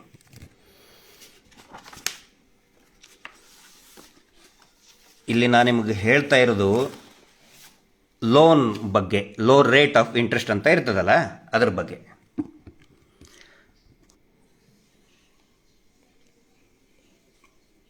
ರೇಟ್ ಆಫ್ ಇಂಟ್ರೆಸ್ಟ್ ಬಗ್ಗೆ ಭಾಳ ಪ್ರಶ್ನೆಗಳು ಬಂದು. ಮೊನ್ನೆ ನಾನು ಎಷ್ಟು 3 ಲಕ್ಷಕ್ಕೆ 4,34,000 ರೂಪಾಯಿ ಬರೆದಿದ್ದಾರೆ. ಅವರು ಸ್ಟೇಟ್ಮೆಂಟಲ್ಲಿ ಸಹಿ ಸೀಲ್ ಇಲ್ಲದಂತಹ ಒಂದು ಸೋಡಾ ಚೀಟಿಯಲ್ಲಿ ಬರೆದು ಕೊಟ್ಟರು. ಅದರಲ್ಲಿ 3,04,34,000. ನಾನು ಅಂದೆ, ಕ್ಯಾಲ್ಕುಲೇಟ್ ಮಾಡಿದರೆ 44% ಆಯಿತು ಇದು ಅಂತ ಹೇಳಿದೆ. ಎಲ್ಲರೂ ನನ್ನ ಮೇಲೆ ಹೆಂಗಾಗ್ತದ್ರಿ ಇದು 44% ಹೆಂಗಾಗುತ್ತೆ, ಇದು ಕಟ್ ಇಂಟ್ರೆಸ್ಟ್ ನೋಡಿ ಇದನ್ನ. ಆನಂತರ ಏನು ಇನ್ನೊಂದು ಅವ್ರು ಹೇಳಿದ್ದು, EMI ಚಾರ್ಟ್ ನೋಡಿ ನೀವು, EMI ಚಾರ್ಟ್ ಹುಚ್ಚಿಕೊಂಡ್ರೆ ಸ್ವಲ್ಪ ಆದರೂ ಯೋಚನೆ ಮಾಡಿ. EMI ಅಂದರೆ ಏನು? Equitable monthly instalment. EMI ನೀವು ತಿಂಗಳ ಇಸ್ಕೊತಾ ಇದ್ದೀರಾ, ವಾರ ಇಸ್ಕೊತಾ ಇದ್ದೀರಾ? ನೀವು ವಾರ ಇಸ್ಕೊಂಡು EMI ಚಾರ್ಟ್ ಹಾಕ್ತಾ ಇದ್ದೀರಿ, ಅದು ಒಂದೇ ತಪ್ಪು. ಆನಂತರ ಈ EMI ಚಾರ್ಟ್ ಯಾವಾಗ ಅಧಿಕೃತವಾಗಿ ಲಾಗೂ ಆಗ್ತದೆ ಅಂತ ಹೇಳಿದರೆ, ಏನು ಇವರು ಬಡ್ಡಿ ದುಡ್ಡು ಕಟ್ತಾ ಬರ್ತಾ ಇದ್ದಾರೆ, ಇಂಟ್ರೆಸ್ಟ್ ಕಟ್ತಾ ಬರ್ತಾ ಇದ್ದಾರಲ್ಲ, ಅದು ಬ್ಯಾಂಕಿಗೆ ಡೈರೆಕ್ಟ್ ಆಗಿ ಹೋಗಿ ಅವರ ಸಿಬಿಲ್ ಸ್ಕೋರ್ನಲ್ಲಿ ಫ್ಲ್ಯಾಶ್ ಆದಾಗ ಮಾತ್ರ. ಇಲ್ಲ ಅಂತ ಹೇಳಿದ್ರೆ ಮೀಟರ್ ಬಡ್ಡಿ ದಂಧೆ ಇದು. ವಾರ ಇಸ್ಕೊಳ್ತೀರಿ, ಇಸ್ಕೋಬಾರ್ದು. RBI ಹೇಳ್ತದೆ ವಾರ ಇಸ್ಕೊಳ್ಬಾರ್ದು ಅಂತೇಳಿ. RBI ಹೇಳೋದು ತಿಂಗಳ ಇಸ್ಕೊಳ್ಳಿ ಅಂತ ಹೇಳ್ತದೆ, 3 ತಿಂಗಳಿಗೆ ಒಂದು ಸಾರಿ ಇಸ್ಕೊಳ್ಳಿ ಅಂತ ಹೇಳ್ತದೆ. ನೀವೇನು ಮಾಡ್ತಾ ಇದ್ದೀರಿ? ವಾರ ಇಸ್ಕೊಳ್ತಾ ಇದ್ದೀರಿ. ಆನಂತರ EMI ಚಾರ್ಟ್ ಅಂತ ಹೇಳ್ತೀರಿ. ಅಲ್ಲರಿ, EMI ಚಾರ್ಟು ಬ್ಯಾಂಕಿಗೆ ಡೈರೆಕ್ಟ್ ಆಗಿ ಸಬ್ಮಿಟ್ ಮಾಡಿ ಸಿಬಿಲ್ ಸ್ಕೋರ್ನಲ್ಲಿ ರಿಫ್ಲೆಕ್ಟ್ ಆದಾಗ, ಅಂದರೆ ಸಿಬಿಲ್ ಸ್ಕೋರ್ನಲ್ಲಿ ರಿಫ್ಲೆಕ್ಟ್ ಆಗುವಂತಹ ಅದರ ಅರ್ಥ ಏನಂತ ಹೇಳಿದ್ರೆ, ನೀವು ಪ್ರಾಮಾಣಿಕವಾಗಿ ಇನ್ಸ್ಟಾಲ್ಮೆಂಟ್ ಕಟ್ತಿರಲ್ಲ, ಅದಕ್ಕೂ ಒಂದು ಬೆಲೆ ಇರ್ತದೆ. ಬರೀ ದುಡ್ಡಿಗೆ ಮಾತ್ರ ಅಲ್ಲ, ಬ್ಯಾಂಕಿಂಗ್ ವ್ಯವಸ್ಥೆಯಲ್ಲಿ ದುಡ್ಡು ಒಂದೇ ಅಲ್ಲ, ಪ್ರಾಮಾಣಿಕವಾಗಿ ಕಟ್ಟಿರೋದಕ್ಕೂ ಕೂಡ ಒಂದು ಬೆಲೆ ಇರ್ತದೆ, ಒಂದು ಯೋಗ್ಯತೆ ಅಂತ ಇರ್ತದೆ. ಆ ಯೋಗ್ಯತೆಯೇ ಸಿಬಿಲ್ ಸ್ಕೋರ್. ನೀವು ಸಿಬಿಲ್ ಸ್ಕೋರಲ್ಲಿ ತೋರಿಸ್ತಾನೆ ಇಲ್ಲಲ್ಲಪ್ಪ. ನೀವು ಸಿಬಿಲ್ ಸ್ಕೋರ್ನಲ್ಲಿ ತೋರಿಸ್ದೇನೆ ನೀವು ಕಟ್ ಇಂಟ್ರೆಸ್ಟ್, ಫ್ಲಾಟ್ ಇಂಟ್ರೆಸ್ಟ್ ಹೇಳ್ತೀರಾ. ಸಿಬಿಲ್ ಸ್ಕೋರ್ನಲ್ಲಿ ಬಂದರೆ ಅವು ಎಲ್ಲವೂ ಲಾಗು ಆಗ್ತದೆ. ಅದಿಲ್ಲ ಅಂತ ಹೇಳಿದ್ರೆ ನಿಮ್ಮದು ಪಕ್ಕಾ ಮೀಟರ್ ಬಡ್ಡಿ ದಂಧೆನೇ ಇದು. ಲೈಸೆನ್ಸ್ ಏನು ತೋರಿಸ್ತಾ ಇದ್ದೀರಿ? ಮೆಡಿಕಲ್ ಶಾಪ್ದು. ಮಾಡ್ತಾ ಇರೋದೇನು? ಮೀಟರ್ ಬಡ್ಡಿ. ಲಿಕ್ಕರ್ ಮಾಡ್ತಾ ಇದ್ದೀರಿ ಅಲ್ಲಿ. ಈಗ ರೇಟ್ ಆಫ್ ಇರಲಿ ಬಿಡಿ, ಇದು ಒಂದು ಇಟ್ಕೊಳ್ಳೋಣ. ರೇಟ್ ಆಫ್ ಇಂಟ್ರೆಸ್ಟ್ ನಾವು ಪ್ರತಿ ಸಾರಿ ಪ್ರತಿಯೊಬ್ಬರಿಗೂ ಕೂಡ ನಾವು ಹೇಳ್ತಾ ಇದ್ದೀವಿ, ಬ್ಯಾಂಕಿಂದ ನಮಗೆ ಹೇಳಬೇಕು, ಬ್ಯಾಂಕಿನಿಂದ ಸದಸ್ಯರಿಗೆ ಹೇಳಬೇಕು ರೇಟ್ ಆಫ್ ಇಂಟ್ರೆಸ್ಟ್ ಎಷ್ಟು ಅಂತ ಹೇಳಿ. ಯಾಕೆ ಹೇಳ್ತಾ ಇದ್ದೀವಿ ಹೇಳಿ ಅದನ್ನ? ಒಂದು ಬ್ಯಾಂಕು SHGಗಳಿಗೆ ಇಷ್ಟೇ ರೇಟ್ ಆಫ್ ಇಂಟ್ರೆಸ್ಟ್ ಕೊಡಬೇಕು ಅಂತ ಹೇಳಿ RBI ಹೇಳಿದೆ. ಎಷ್ಟು ಹೇಳಿದೆ ನಿಮ್ಮ ಮುಂದೆ ತೋರಿಸ್ತಾ ಇದ್ದೀನಿ ಅದನ್ನ. RBI ಹೇಳೋದು ಬರೀ 7%, 7%. 7% ಸ್ವಸಹಾಯ ಗುಂಪುಗಳು ಇದ್ದರೆ, ಸ್ವಸಹಾಯ ಗುಂಪುಗಳಿಗೆ ಅದರಲ್ಲಿ ಪ್ರಾಂಪ್ಟ್ ಆಗಿ ಪೇಮೆಂಟ್ ಯಾರು ಮಾಡ್ತಾ ಇದ್ದಾರೆ, ತಿಂಗಳ ಅಥವಾ ಯಾವುದು ಓವರ್ ಡ್ಯೂ ಇಟ್ಕೊಂಡಿಲ್ಲ ಅಂತ ಹೇಳಿದ್ರೆ ಬರೀ 4.5%, ಅಂದ್ರೆ ಸಬ್ಸಿಡಿ ಸಬ್ವೆನ್ಷನ್ ಅಂತ ಹೇಳಿದ್ನಲ್ಲ ನಾನು, 7% ಅಲ್ಲಿ 3% ಸರ್ಕಾರನೇ ಕೊಟ್ಬಿಡ್ತದೆ ಬ್ಯಾಂಕಿಗೆ. ಉಳಿದಿದೆಷ್ಟು? 4%. 4ರಿಂದ 5% ಒಳಗಡೆನೆ ಕೊಡಬೇಕು. ಅದು ಇಲ್ಲಿದೆ. ಕ್ಯಾಲ್ಕುಲೇಷನ್ ಯಾವ ರೀತಿ ಮಾಡಬೇಕಂತ ಹೇಳಿ ಉದಾಹರಣೆ ಕೊಟ್ಟೆ ತೋರಿಸಿದ್ದಾರೆ. ಒಂದಿದೆ ನಿಮ್ಗೆ ಇಲ್ಲಿ ತೋರಿಸ್ಬಿಡ್ತೀನಿ. RBI ಆನ್ಲೈನಲ್ಲೇ ತೋರಿಸ್ತೀನಿ. ಇದು ಎಲ್ಲ ಆನ್ಲೈನ್, ಇದು ಹಾರ್ಡ್ ಪ್ರಿಂಟ್ ಇದೆ, ಆನ್ಲೈನಲ್ಲೇ ತೋರಿಸ್ತಾ ಇದ್ದೀನಿ. ನೀವು ಕೂಡ RBI circular, master circular NRLM ಅಂತ ಹಾಕೊಂಡ್ಬಿಡಿ. SHG self help group, SHG RBI NRLM ಅಂತ ಹಾಕೊಂಡ್ಬಿಟ್ರೆ ನಿಮ್ಮ ಮೊಬೈಲ್ನಲ್ಲಿ ಕೂಡ ಬಂದ್ಬಿಡ್ತದೆ. ದಯವಿಟ್ಟು ಆ ಕೆಲಸ ಮಾಡಿ. ಇದು ಪೇಜ್ ನಂಬರ್ 20.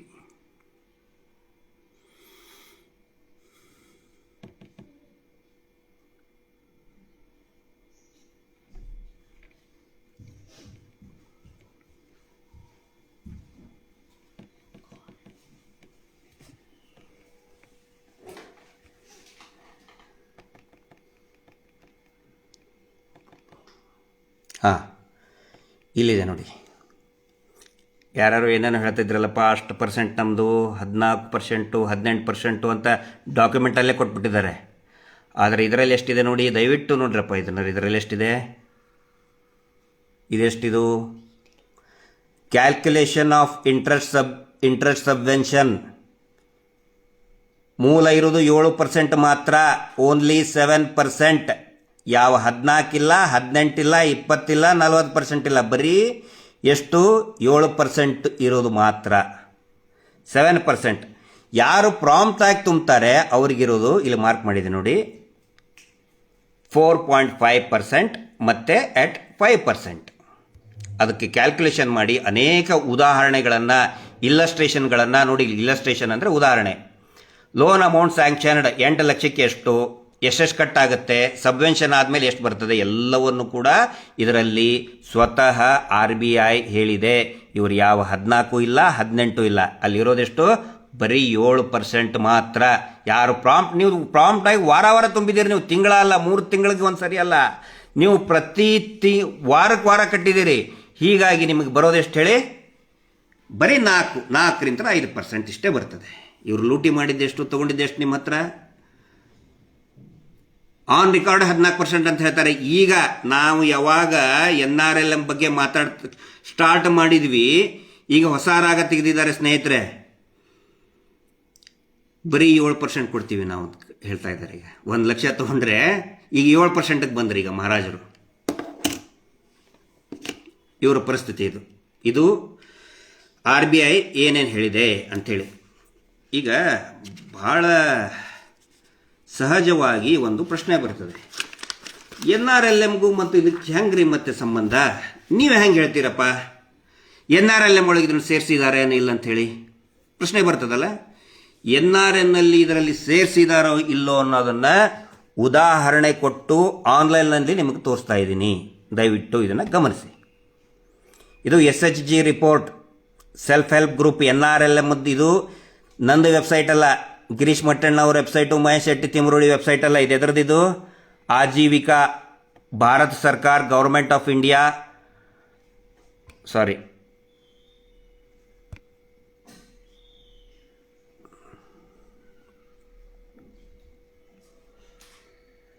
ನೋಡಿ ಇಲ್ಲಿದೆ, ಮಿನಿಸ್ಟ್ರಿ ಆಫ್ ರೂರಲ್ ಡೆವಲಪ್ಮೆಂಟ್. ಏನಂತ ಬರೆದಿದ್ದಾರೆ? Deen Dayal Antyodaya Yojana, national rural livelihood mission. ಹೌದಾ? ಇದರಲ್ಲಿ ಒಟ್ಟು ನಮ್ಮ ಕರ್ನಾಟಕದಲ್ಲಿ ಬಾಗಲಕೋಟೆ ಪ್ರತಿಯೊಂದು ಕೂಡ ಎಂಟ್ರಿ ಇದೆ. ಟೋಟಲ್ ಓವರ್ ಆಲ್ 29,95,294, 29,95,294 ಜನರು ಇದರಲ್ಲಿ ಎಂಟ್ರಿ ಮಾಡಿದ್ದಾರೆ. ಸದಸ್ಯರು NRNನಲ್ಲಿ ಎಂಟ್ರಿ ಆಗಿದೆ. ಈಗ SHG report,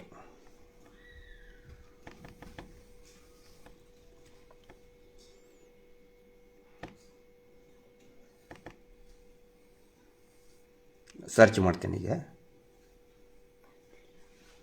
master circular NRLM new tab. 1 ನಿಮಿಷ.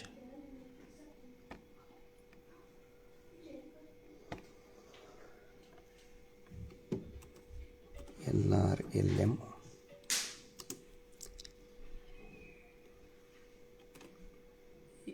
SHG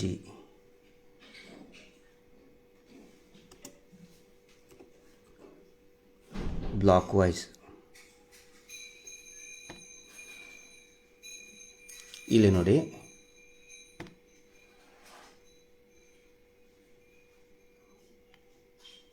ಇದು ವೈಫೈ ಆನ್ ಮಾಡು.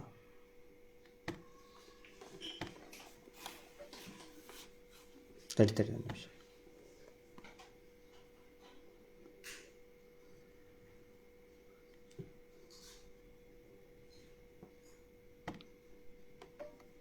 ವೈಫೈ ಆನ್ ಮಾಡು. ಇದೆಲ್ಲ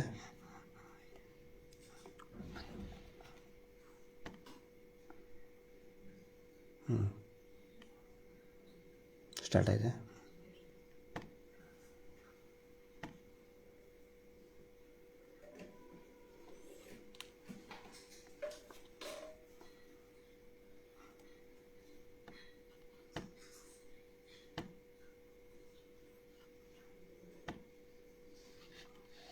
ಇಲ್ಲ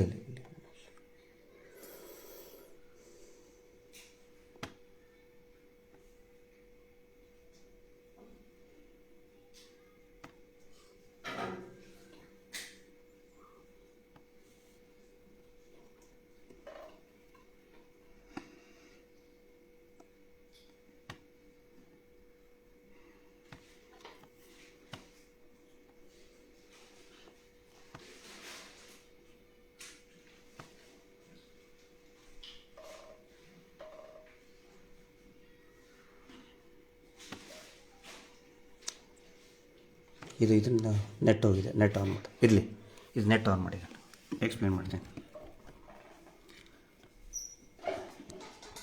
ಈಗ ನೀವು ಕೇಳ್ಬೋದು ಇದರಲ್ಲಿ NRLM ಇದನ್ನು ಎಂಟ್ರಿ ಮಾಡಿದಾರೋ ಇಲ್ಲೋ ಹೇಗೆ ಗೊತ್ತಾಗುತ್ತೆ ಅಂಥೇಳಿ. ದಯವಿಟ್ಟು NRLM ಅಂತ ಒಂದು ವೆಬ್ಸೈಟ್ ಇದೆ, ಇದರಲ್ಲಿ ವೈಫೈ ನೆಟ್ವರ್ಕ್ ಟೆಕ್ನಿಕಲ್ ಪ್ರಾಬ್ಲಮ್ ಇದೆ, ಎಕ್ಸ್ಪ್ಲೇನ್ ಮಾಡ್ತೀನಿ ಇದನ್ನ. ಈ NRLMನಲ್ಲಿ ನೀವು ಏನು ಸ್ವಸಹಾಯ ಸಂಘದಿಂದ ನೀವು ಗುಂಪುಗಳನ್ನು ಮಾಡಿದ್ದೀರಿ, ಆ ಗುಂಪುಗಳನ್ನು ಇವರು NRLMನಲ್ಲಿ ಎಂಟ್ರಿ ಮಾಡಿದ್ದಾರೆ. ಹೀಗಾಗಿ ಆ ಏನೇನು ಸಬ್ಸಿಡಿ ಇರ್ತದಲ್ಲ ಅದು ನಿಮಗೆ ಬರಬೇಕಲ್ಲ. ಆಗ ನಾನು ತೋರಿಸಿದೆ 7% ಅಂತ. ನಿಮ್ಮ ಕಡೆ ಅಧಿಕೃತವಾಗಿಯೇ 14%, 18% ಅಂತ ಹೇಳಿ ಅದ್ರ ಜೊತೆಗೆ ಮತ್ತೆ ಏನೋ ಲೈಫ್ ಇನ್ಶೂರೆನ್ಸು, PRK ಬಾಂಡು, ಆ ಬಾಂಡು ಸುಲಿಗೆ ಮಾಡ್ತಾನೆ ಇದ್ದಾರೆ. ಇದು ಯಾವುದು ಕೂಡ RBIನಲ್ಲಿ ಇಲ್ಲ. ಹಗರಣ ಅಲ್ವಾ ಇದು? ಕೋಟ್ಯಾಂತರ ಸಾವಿರಾರು ಕೋಟಿ ರೂಪಾಯಿ ಸಬ್ಸಿಡಿ ಬಂದಿದೆ, NRLM ಸಬ್ಸಿಡಿ ಬಂದಿದೆ, ಯಾರಿಗೂ ರೀಚ್ ಆಗ್ತಾನೆ ಇಲ್ಲ. ದೇಶ ಕಂಡಂತಹ ಅತಿ ದೊಡ್ಡ ಹಗರಣ ಇದು. ಅಂದರೆ ಕೇಂದ್ರ ಸರ್ಕಾರದಿಂದನೇ ನೀವು ಕೊಡ್ತಾ ಇರುವಂಥ ಬಡ್ಡಿ ಏನಿದೆಯಲ್ಲ, ಸ್ವಸಹಾಯ ಗುಂಪುಗಳ ಮುಖಾಂತರ ನೀವೇನು ಬಡ್ಡಿಯನ್ನು ಕಟ್ತೀರಿ, ಆ ಬಡ್ಡಿಯಲ್ಲಿ 7% ಮಾತ್ರ, ಅದರಲ್ಲಿ ಮತ್ತೆ 3% ಕಡಿತ ಮಾಡಿಬಿಟ್ಟಿದ್ದಾರೆ.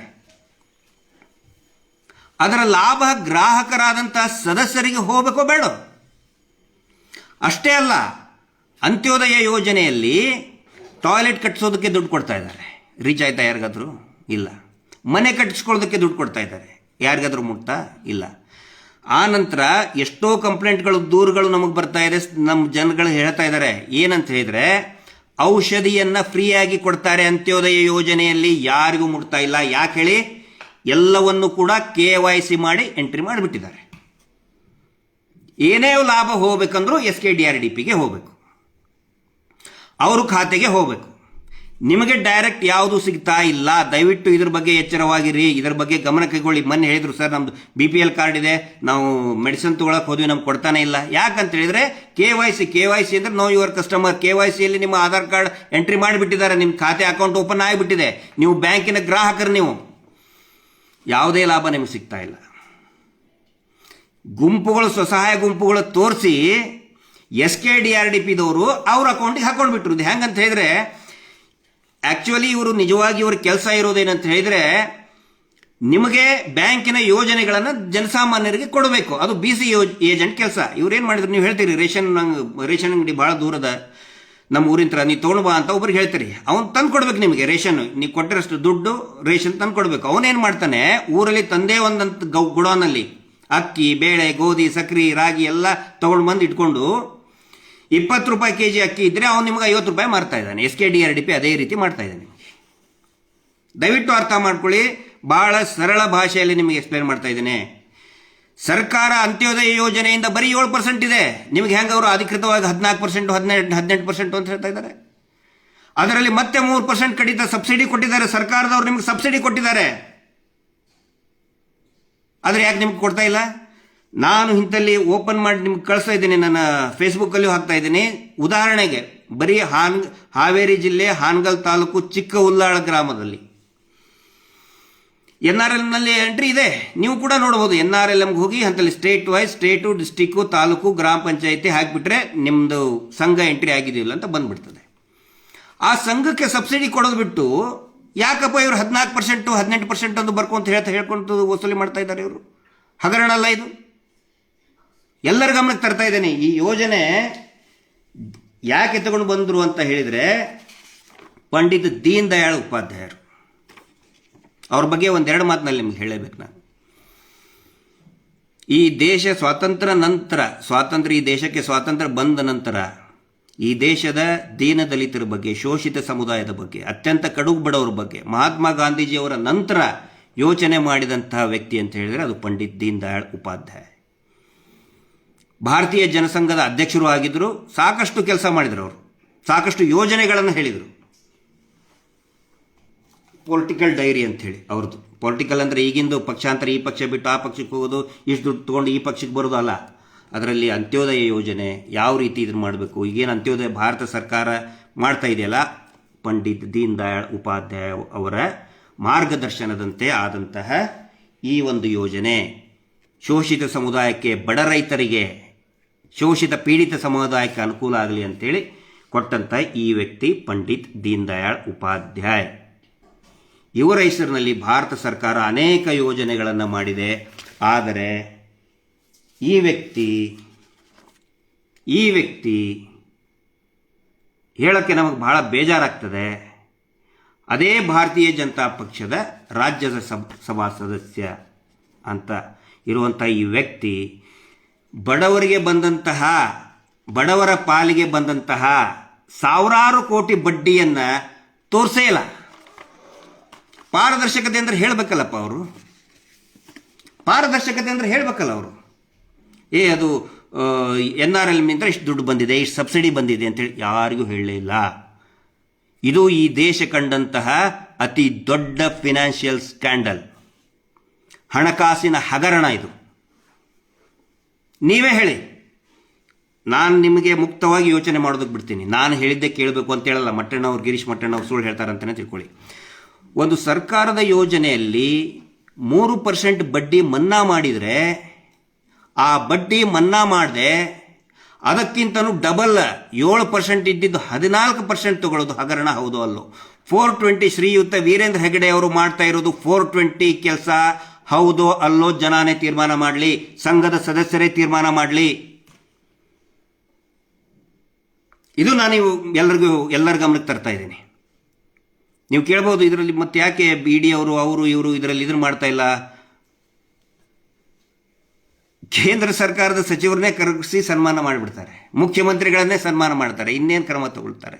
ಆದರೆ ವಿರೋಧ ಪಕ್ಷದವರು ಅವ್ರ ಹೋಗಿ ಕಾಲು ಬೀಳ್ತಾರೆ. ಆದರೆ ಇಬ್ಬರಿಗಿಂತನೂ ಕೂಡ ಶಕ್ತಿಯುತವಾದಂತಹ ಇನ್ನೊಂದು ವರ್ಗ ಇದೆ, ಅದು ಜನಸಾಮಾನ್ಯರು. ದಯವಿಟ್ಟು ನೀವು ಎದ್ದೇಳಬೇಕು ಅಂತ ಈ ಜನಜಾಗೃತಿಯನ್ನು ನಾವು ಮಾಡ್ತಾ ಇದ್ದೀವಿ. ಇದರಲ್ಲಿ ಏನು ಅಂತ ಹೇಳಿದರೆ, ನಾವು ಜಾಸ್ತಿ ನೀವು ಅನ್ಬೋದು ಮಟ್ಟಣ್ಣವ್ರಿಗೆ ಕೆಲವೊಬ್ರು ಹೇಳ್ತಾ ಇದ್ದಾರೆ ಅವು ಏನೇನೋ ಹೇಳ್ತಾರೆ ಅಂತೇಳಿ. ಏನೇನೋ ಅಲ್ಲ, ನಿಮ್ಮ ಮುಂದೆ ಏನು ರೂಲ್ಸ್ ಆ್ಯಂಡ್ ರೆಗ್ಯುಲೇಷನ್ ಇದೆ ಅದನ್ನು ತೋರಿಸಿದ್ದೀನಿ. ಬಡ್ಡಿ ಇವರು 14% ರೀ, ನಮ್ಮದು 18% ರೀ ಅಂತ ಹೇಳಿದರು. RBIನಲ್ಲಿ ಎಷ್ಟಿದೆ SHGಗಳಿಗೆ ಅಂತ ನಿಮ್ಗೆ ಮುಂದೆ ನಾನು ತೋರಿಸ್ತಾ ಇದ್ದೀನಿ. ಈಗ ನೆಕ್ಸ್ಟ್ ಬರೋದು ಏನು, ಇಷ್ಟೆಲ್ಲ ಆಯಿತು. ಕೆಲವೊಬ್ರು ಕೇಳ್ತಾ ಇದ್ದಾರೆ, ಸರ್ ಇದನ್ನು ಮತ್ತೆ ನಾವು ಕ್ಲೋಜರ್ ಹ್ಯಾಂಗೆ ಮಾಡಬೇಕು ಇದಕ್ಕೆ ಪರಿಹಾರ. ಮುಂಚೆನೂ ಕೂಡ ನಾವು ಹೇಳಿದ್ದೀವಿ, ದಯವಿಟ್ಟು ಬ್ಯಾಂಕ್ಗಳಿಗೆ ಬ್ಯಾಂಕ್ ಸ್ಟೇಟ್ಮೆಂಟ್ ಕೊಡಬೇಕು. ಇದನ್ನು ನಾನು ಹೇಳ್ತಾ ಇಲ್ಲ, RBIನೇ ಹೇಳಿದೆ ಬ್ಯಾಂಕ್ ಸ್ಟೇಟ್ಮೆಂಟ್ ಕೊಡಬೇಕು, ಪಾಸ್ಬುಕ್ ಕೊಡಬೇಕು ಅಂತೇಳಿ. ಆ ಸಂಬಂಧಪಟ್ಟಂತಹ ಬ್ಯಾಂಕ್ಗಳು ಸ್ಟೇಟ್ಮೆಂಟನ್ನು ಕೊಡಬೇಕಾಗುತ್ತೆ. ಆ ಸ್ಟೇಟ್ಮೆಂಟಲ್ಲಿ ಪ್ರತಿ ವಾರ ನೀವು ಕಟ್ಟಿದ ದುಡ್ಡಿನ ವಿವರಣೆ ಇರಬೇಕಾಗುತ್ತೆ. ಆನಂತರ ಸೇವಿಂಗ್ಸ್, ನೀವು ಎಷ್ಟು ಸೇವಿಂಗ್ ಕೊಟ್ಟಿದ್ದೀರಿ ನಿಯಮದ ಪ್ರಕಾರ ಆ ಎಲ್ಲ ಸೇವಿಂಗ್ನು ಕೂಡ ಆ ಬ್ಯಾಂಕ್ ಸ್ಟೇಟ್ಮೆಂಟ್ನಲ್ಲಿ ಎಂಟ್ರಿ ಇರಲೇಬೇಕಾಗುತ್ತೆ. ಆನಂತರ ನೀವು ಏನೇನು ಬಾಂಡ್ ನಿಮಗೆ ಕೊಟ್ಟಿದ್ದಾರೆ, LIC ಇರ್ಬೋದು, SBI ಇರ್ಬೋದು, ಜೀವನ್ ಮಧುರ ಅಂತ ಲೆಕ್ಕ ಇಲ್ಲದೆ ಹಾಗೆ ಪೂರ್ತಿ ದುಡ್ಡು ವಸೂಲಿ ಮಾಡಿದ್ರೆ ಹೋಗ್ಬಿಡ್ತದು. PRK ಬಾಂಡು ಆ್ಯಕ್ಟಿವ್ ಇದೆ ಇಲ್ಲ ಅಂತ ನೋಡೋದಕ್ಕೆ ಆ ಪಾಲಿಸಿ ನಂಬರ್ನ ದಯವಿಟ್ಟು ಎಂಟ್ರಿ ಮಾಡಿ ಆ ವೆಬ್ಸೈಟಲ್ಲಿ. SBI ಲೈಫ್ ಇದ್ದರೆ SBI ಲೈಫ್ದೇ ವೆಬ್ಸೈಟ್ ಇದೆ, ಆನ್ಲೈನಲ್ಲಿ ಎಂಟ್ರಿ ಮಾಡಿ. ಅದರಲ್ಲಿ ಇತ್ತಂತ ಹೇಳಿದ್ರೆ ಸರಿ, ನಾವು ಚೆಕ್ ಮಾಡಿದ್ದೀವಿ, ಯಾವ ಇದರಲ್ಲೂ ಎಂಟ್ರಿ ಇಲ್ಲ, ಎಲ್ಲ ಬರೀ ವಸೂಲಿ ಮಾಡಿದ್ದಾರೆ ಇಷ್ಟೇ. ಈಗ ತೋರಿಸ್ತಾರೆ ಅವರು, ಈ ಹೋರಾಟ ಪ್ರಾರಂಭ ಆದಮೇಲೆ ಅಲ್ಲಿ ಕೊಟ್ಟಿದ್ದೀವಿ ಇಲ್ಲಿ ಕೊಟ್ಟಿದ್ದೀವಿ ಅಂಥೇಳಿ. ಆ್ಯಕ್ಚುಲಿ ಸಾಲಕ್ಕೂ ಇನ್ಶೂರೆನ್ಸ್ಗೂ ಸಂಬಂಧನೇ ಇಲ್ಲ. ಇವರು ಅದರ ಕಮಿಷನ್ ಕೂಡ ತೊಗೊಂಡಿದ್ದಾರೆ ಇವರು, ಅದು ನಿಮಗೆ ಗೊತ್ತಿರಲಿ. ಆನಂತರ ಇದರಲ್ಲಿ ನೀವು ಇವ್ರು ಹೇಳ್ತಾ ಇದ್ದಾರೆ, ಆಯ್ತಾ ನಿಮ್ಗೆ ಕಟ್ಟೋಕ್ಕಾಗಲ್ಲ, ಹಂಗಂದ್ರೆ ನಮ್ಮ ದುಡ್ಡು ಕೊಟ್ಬಿಡಿ, ಪೂರ್ತಿ ಸಾಲ ಮುಟ್ಟಿಸ್ಬಿಡ್ರಿ ಅಂತ ಹೇಳ್ತಾರೆ. ಹೌದಪ್ಪ, ಮುಟ್ಟಿಸ್ತೀವಿ. ಅದಕ್ಕೊಂದು ಲೆಕ್ಕಪತ್ರ ಮಾಡಿ. 7% ಬಡ್ಡಿಗೆ ಲೆಕ್ಕ ಹಾಕಿ ನೀವು 7%. ಮತ್ತು ಯಾವ್ಯಾವ ಸ್ವಸಹಾಯ ಸಂಘಗಳನ್ನು ನೀವು NRLನಲ್ಲಿ ಎಂಟ್ರಿ ಮಾಡಿದಿರಿ 4.5%ಗೆ ಮಾಡಿರಿ. 10 ವರ್ಷ ಕಟ್ಟಿದ್ದೀರಾ, 10 ವರ್ಷ ಎಷ್ಟು ಕಟ್ಟಿದ್ದೀರಿ ಅದಕ್ಕೆ 4.5% ಲೆಕ್ಕ ಹಾಕಿ. ಸೇವಿಂಗ್ ಅಮೌಂಟ್ ಕೂಡ ಲೆಕ್ಕ ಹಾಕಿ. ಮುಂದೇನಾದರೂ ಕಟ್ಟುವುದು ಬಂತು ಇದರಲ್ಲಿ ಈ ರೀತಿ ಲೆಕ್ಕ ಹಾಕಿದರೆ ನೀವು ಸಂಘದ ಸದಸ್ಯರು SKDRDP ಕೊಡೋದು ಏನೂ ಇರೋದಿಲ್ಲ, ಅವರೇ ನಿಮಗೆ ಕೊಡಬೇಕಾಗುತ್ತೆ. ಅವರೇ ನಿಮ್ಗೆ ಕೊಡ್ತಾರೆ. ನೋಡಿ, ಇದನ್ನು ಲೆಕ್ಕ ಹಾಕಿ. ಈ ರೀತಿ ನೀವು ಲೆಕ್ಕ ಮಾಡಿ ಕ್ಲೋಸ್ ಮಾಡಿ. ಆನಂತರ ನಾನು ಯಾಕೆ ವಾರದ ಬಡ್ಡಿನೇ ಎಂಟ್ರಿ ಇರಬೇಕು ಅಂತ ಹೇಳ್ತಾ ಇದ್ದೀನಿ ಅಂತ ಹೇಳಿದ್ರೆ, ನಿಮ್ಮ ಕಡೆ ಪ್ರತಿ ವಾರ ಇಸ್ಕೊಂಡಂಥವ್ರು ಮಂತ್ಲಿ ಎಂಟ್ರಿ ಯಾಕೆ ತೋರಿಸ್ತಾ ಇದ್ದಾರೆ ಅಂದರೆ ಅದ್ರ ನಡುವೆ ಒಂದು ತಿಂಗಳ ಬಡ್ಡಿ ತಿಂದಿರ್ತಾನೆ ಅವರು, ಆ ಬಡ್ಡಿನೂ ಕೂಡ ನೀವು ಎಂಟ್ರಿ ಮಾಡಿ ಅದನ್ನು. ಯಾಕಂತ ಹೇಳಿದ್ರೆ ಒಂದು ವಾರಕ್ಕೆ 1000 ಕೋಟಿ ರೂಪಾಯಿ ಕಲೆಕ್ಷನ್ ಮಾಡಿಕೊಂಡು, ಒಂದು ವಾರಕ್ಕೆ 1000 ಕೋಟಿ ರೂಪಾಯಿಯನ್ನು ಇಡೀ ರಾಜ್ಯದ ಪ್ರತಿ ಹಳ್ಳಿಯಲ್ಲಿ ಕಲೆಕ್ಷನ್ ಮಾಡಿಕೊಂಡು ತಮ್ಮ ಪ್ರೈವೇಟ್ ಖಾತೆಯಲ್ಲಿ ಹಾಕ್ಕೊಳ್ತಾ ಇದ್ದಾರೆ. ಆ ತಿಂಗಳ ಬಡ್ಡಿ ಎಷ್ಟಾಗುತ್ತೆ? ಅದೇ ಒಂದು 4-5 ಕೋಟಿ ರೂಪಾಯಿ ಆಗುತ್ತೆ. ನಿಮಗೆ ನಿಮಗೆ ಸಿಗ್ತಾ ಇರುವಂಥ ಬಡ್ಡಿ ತಾನೇ ಅದು. ಅದನ್ನು ನೀವು ಆ್ಯಡ್ ಮಾಡಿ. ಎಲ್ಲ ಆ್ಯಡ್ ಮಾಡಿದರೂ ಕೂಡ ಅಕಸ್ಮಾತ್ ಒಂದೇ ₹1 ಉಳಿದ್ರೂ ಕೂಡ ಬ್ಯಾಂಕಿಗೆ ಒಯ್ದು ಕಟ್ಟಿ. ಇದಾಗಬೇಕಂದ್ರೆ ಏನಾಗಬೇಕು? ಬ್ಯಾಂಕಿನಿಂದ ಸ್ಟೇಟ್ಮೆಂಟ್ ಕೊಡಬೇಕು. ಬ್ಯಾಂಕಿನ ಸೀಲ್ ಸಿಗ್ನೇಚರ್ ಇರುವಂಥ ಸ್ಟೇಟ್ಮೆಂಟ್ ಇರಬೇಕು.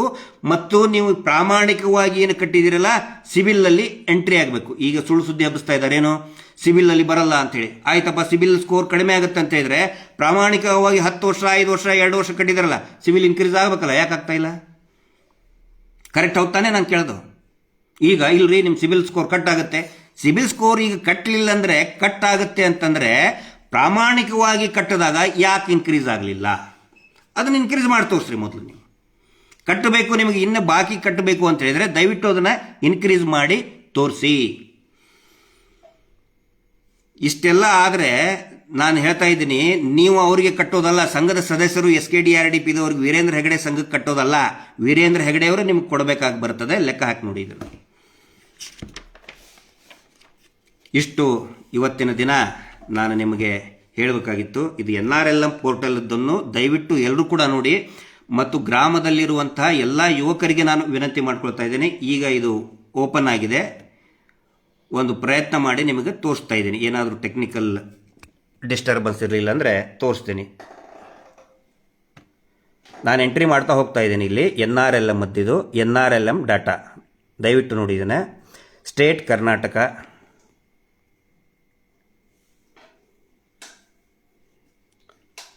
ಡಿಸ್ಟಿಕ್ಕು ಯಾವುದು ಅಂತ ಹಾಕಬೇಕು. ಇದರಲ್ಲಿ ಚಿತ್ರದುರ್ಗ,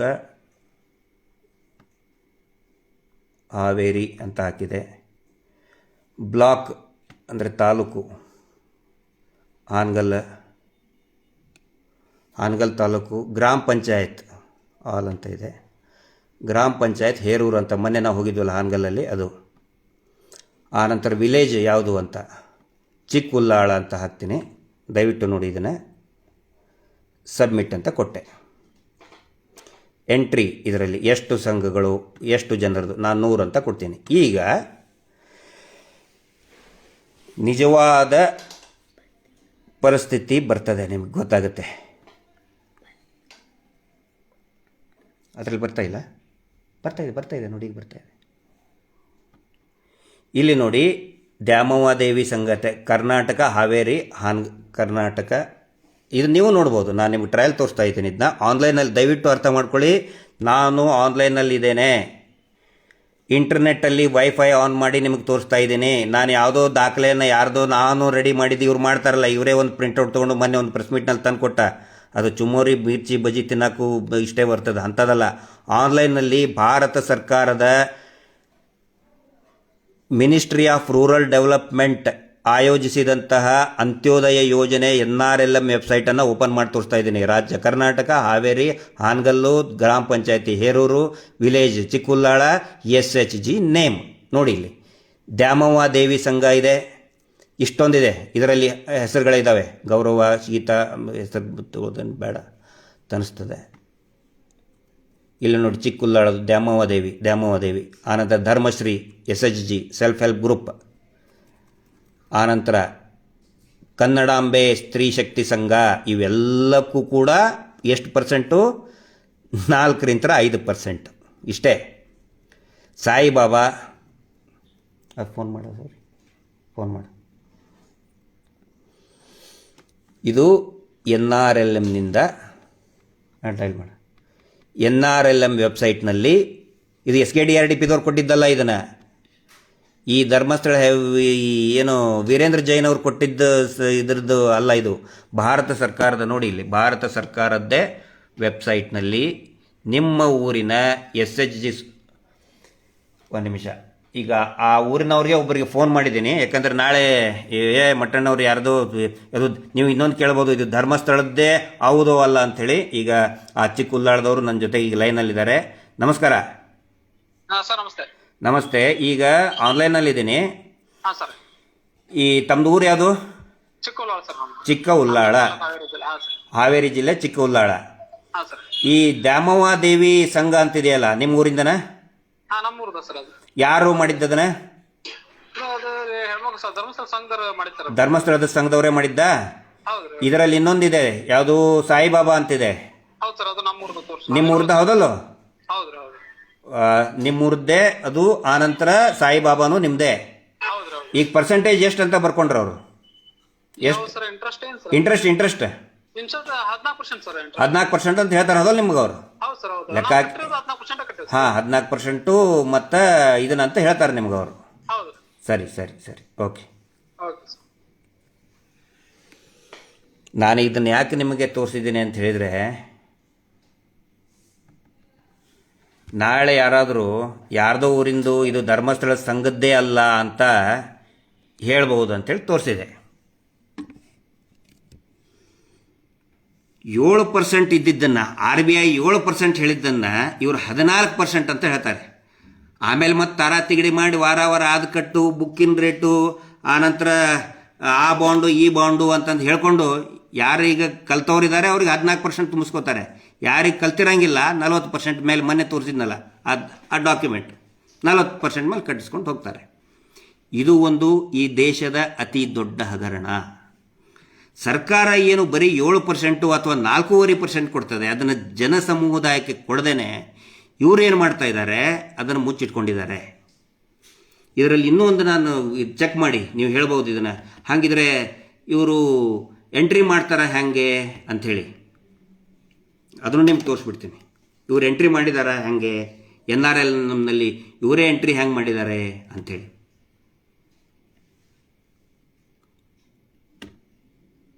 ಇಲ್ಲಿ ನೋಡಿ, ಇದನ್ನು ಕೆಲವೊಬ್ರು ಕೇಳ್ಬೋದು, ಇಲ್ರಿ ಅವರು ನಡೆದಾಡುವ ದೇವರು, ಪಾಪ ನಡೆದಾಡೋ ದೇವರಿಗೆ ಭೂಲೋಕದಲ್ಲಿ ಏನಾಗ್ತಾ ಇದೆ ಅಂತ ಹೆಂಗೆ ಗೊತ್ತು, ಅವ್ರಿಗೆ ಗೊತ್ತಿರಲಿಕ್ಕಿಲ್ಲ ಅಂಥೇಳಿ. ಇದು ಅವರದೇ ವೆಬ್ಸೈಟ್, SKDRDP ವೆಬ್ಸೈಟ್ನಲ್ಲಿ training for adoption of SHG data under NRLM ಲೋಕೋಸ್ ಟೆಕ್ನಾಲಜಿನಲ್ಲಿ ಅವರೇ ಹಾಕ್ಕೊಂಡಿದ್ದಾರೆ ಇದನ್ನು. ಅಂದರೆ SKDRDPಯ ಎಲ್ಲ ಏನೋ ಸಂಘಗಳನ್ನು NRLMನಲ್ಲಿ ಇನ್ಕ್ಲೂಡ್ ಮಾಡಿಬಿಟ್ಟಿದ್ದಾರೆ. ಕೇಳ್ತಾರೆ ಕೆಲವು ಜನ, ಹಂಗೂ ಇರ್ತಾರೆ.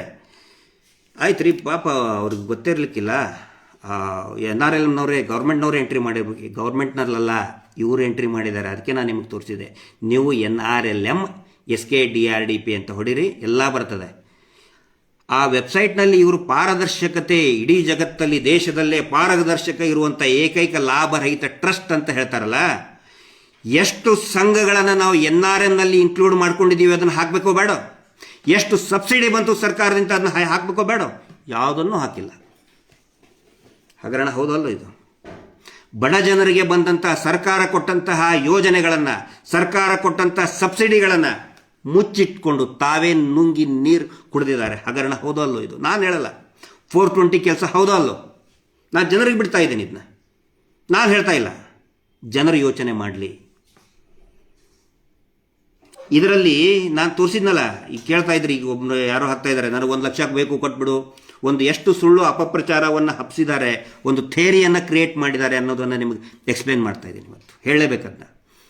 ಮತ್ತು ಸಾಲ ಯಾರಿಗೆ ನಮ್ಗೆ ಕೊಡ್ತಾರೆ ಅಂತ ಕೇಳ್ತಾರೆ ಪ್ರತಿ ಸರಿ. ಒಬ್ಬನು ಹಾಕ್ತಾ ಇದ್ದಾನೆ, ಒಂದು ಟ್ರಸ್ಟು 1 ಲಕ್ಷ ಕೊಟ್ಬಿಡಪ್ಪ ನೀನು ಅಂತ. ಅದ್ರ ಜೊತೆಗೆ ಇನ್ನೂ ನೀವು NRLMನಲ್ಲಿ ನೀವು ಇದನ್ನು ಮಾಡಿ ನೋಡಿ, ಸಂಜೀವಿನಿ ಯೋಜನೆ ಇದೆ ಸರ್ಕಾರದ್ದದು, ಸರ್ವೋದಯ ನವೋದಯ ಯೋಜನೆ ಇದೆ, ಅವು ಕೂಡ SHGಗಳೇ, ಅವು ಕೂಡ ಸ್ವಸಹಾಯ ಸಂಘಗಳೇ. ಡೈರೆಕ್ಟಾಗಿ ನೇರವಾಗಿ ಬ್ಯಾಂಕಿಂದ ದುಡ್ಡು ತಗೊಳ್ತಾ ಇದ್ದಾರೆ ಅವರು ನೇರವಾಗಿ. ಮತ್ತು ಅವ್ರಿಗೆ ಹೆಂಗಪ್ಪ ಕೊಟ್ಟರು? ವೆಬ್ಸೈಟಲ್ಲಿ ಇದೆಯಲ್ಲ, ನಾನು ಹೇಳೋದಲ್ಲ, ವೆಬ್ಸೈಟಲ್ಲಿ ಚೆಕ್ ಮಾಡಿ ನೀವು. ಈಗ ತೋರಿಸಿದ್ನಲ್ಲ, ಅದರಲ್ಲಿ ಬೇರೆ ಬೇರೆ ಇನ್ನೂ SHGಗಳಿದೆ, ಅವು ಅವು ಧರ್ಮಸ್ಥಳದ್ದಲ್ಲ, ಬೇರೆ ಧರ್ಮಸ್ಥಳವನ್ನು ಬಿಟ್ಟು ಇವರ ನರಕವನ್ನು ಅನುಭವಿಸಿ ಅದನ್ನು ಬಿಟ್ಟು ಹೊರಗಡೆ ಬಂದು ಮಾಡಿದಂಥವ್ರು ಅವ್ರದ್ದು NRLMನಲ್ಲಿ ಬರೀ 4.5% ತಗೊಳ್ತಾ ಇದ್ದಾರೆ ಅವರು. ಹೆಂಗೆ ಬಂತು ಅವ್ರಿಗೆ ದುಡ್ಡು? ಬ್ಯಾಂಕ್ನವ್ರು ಹೆಂಗೆ ಕೊಟ್ಟರು? ಕೊಡ್ತಾ ಇದ್ದಾರೆ ತಾನೇ.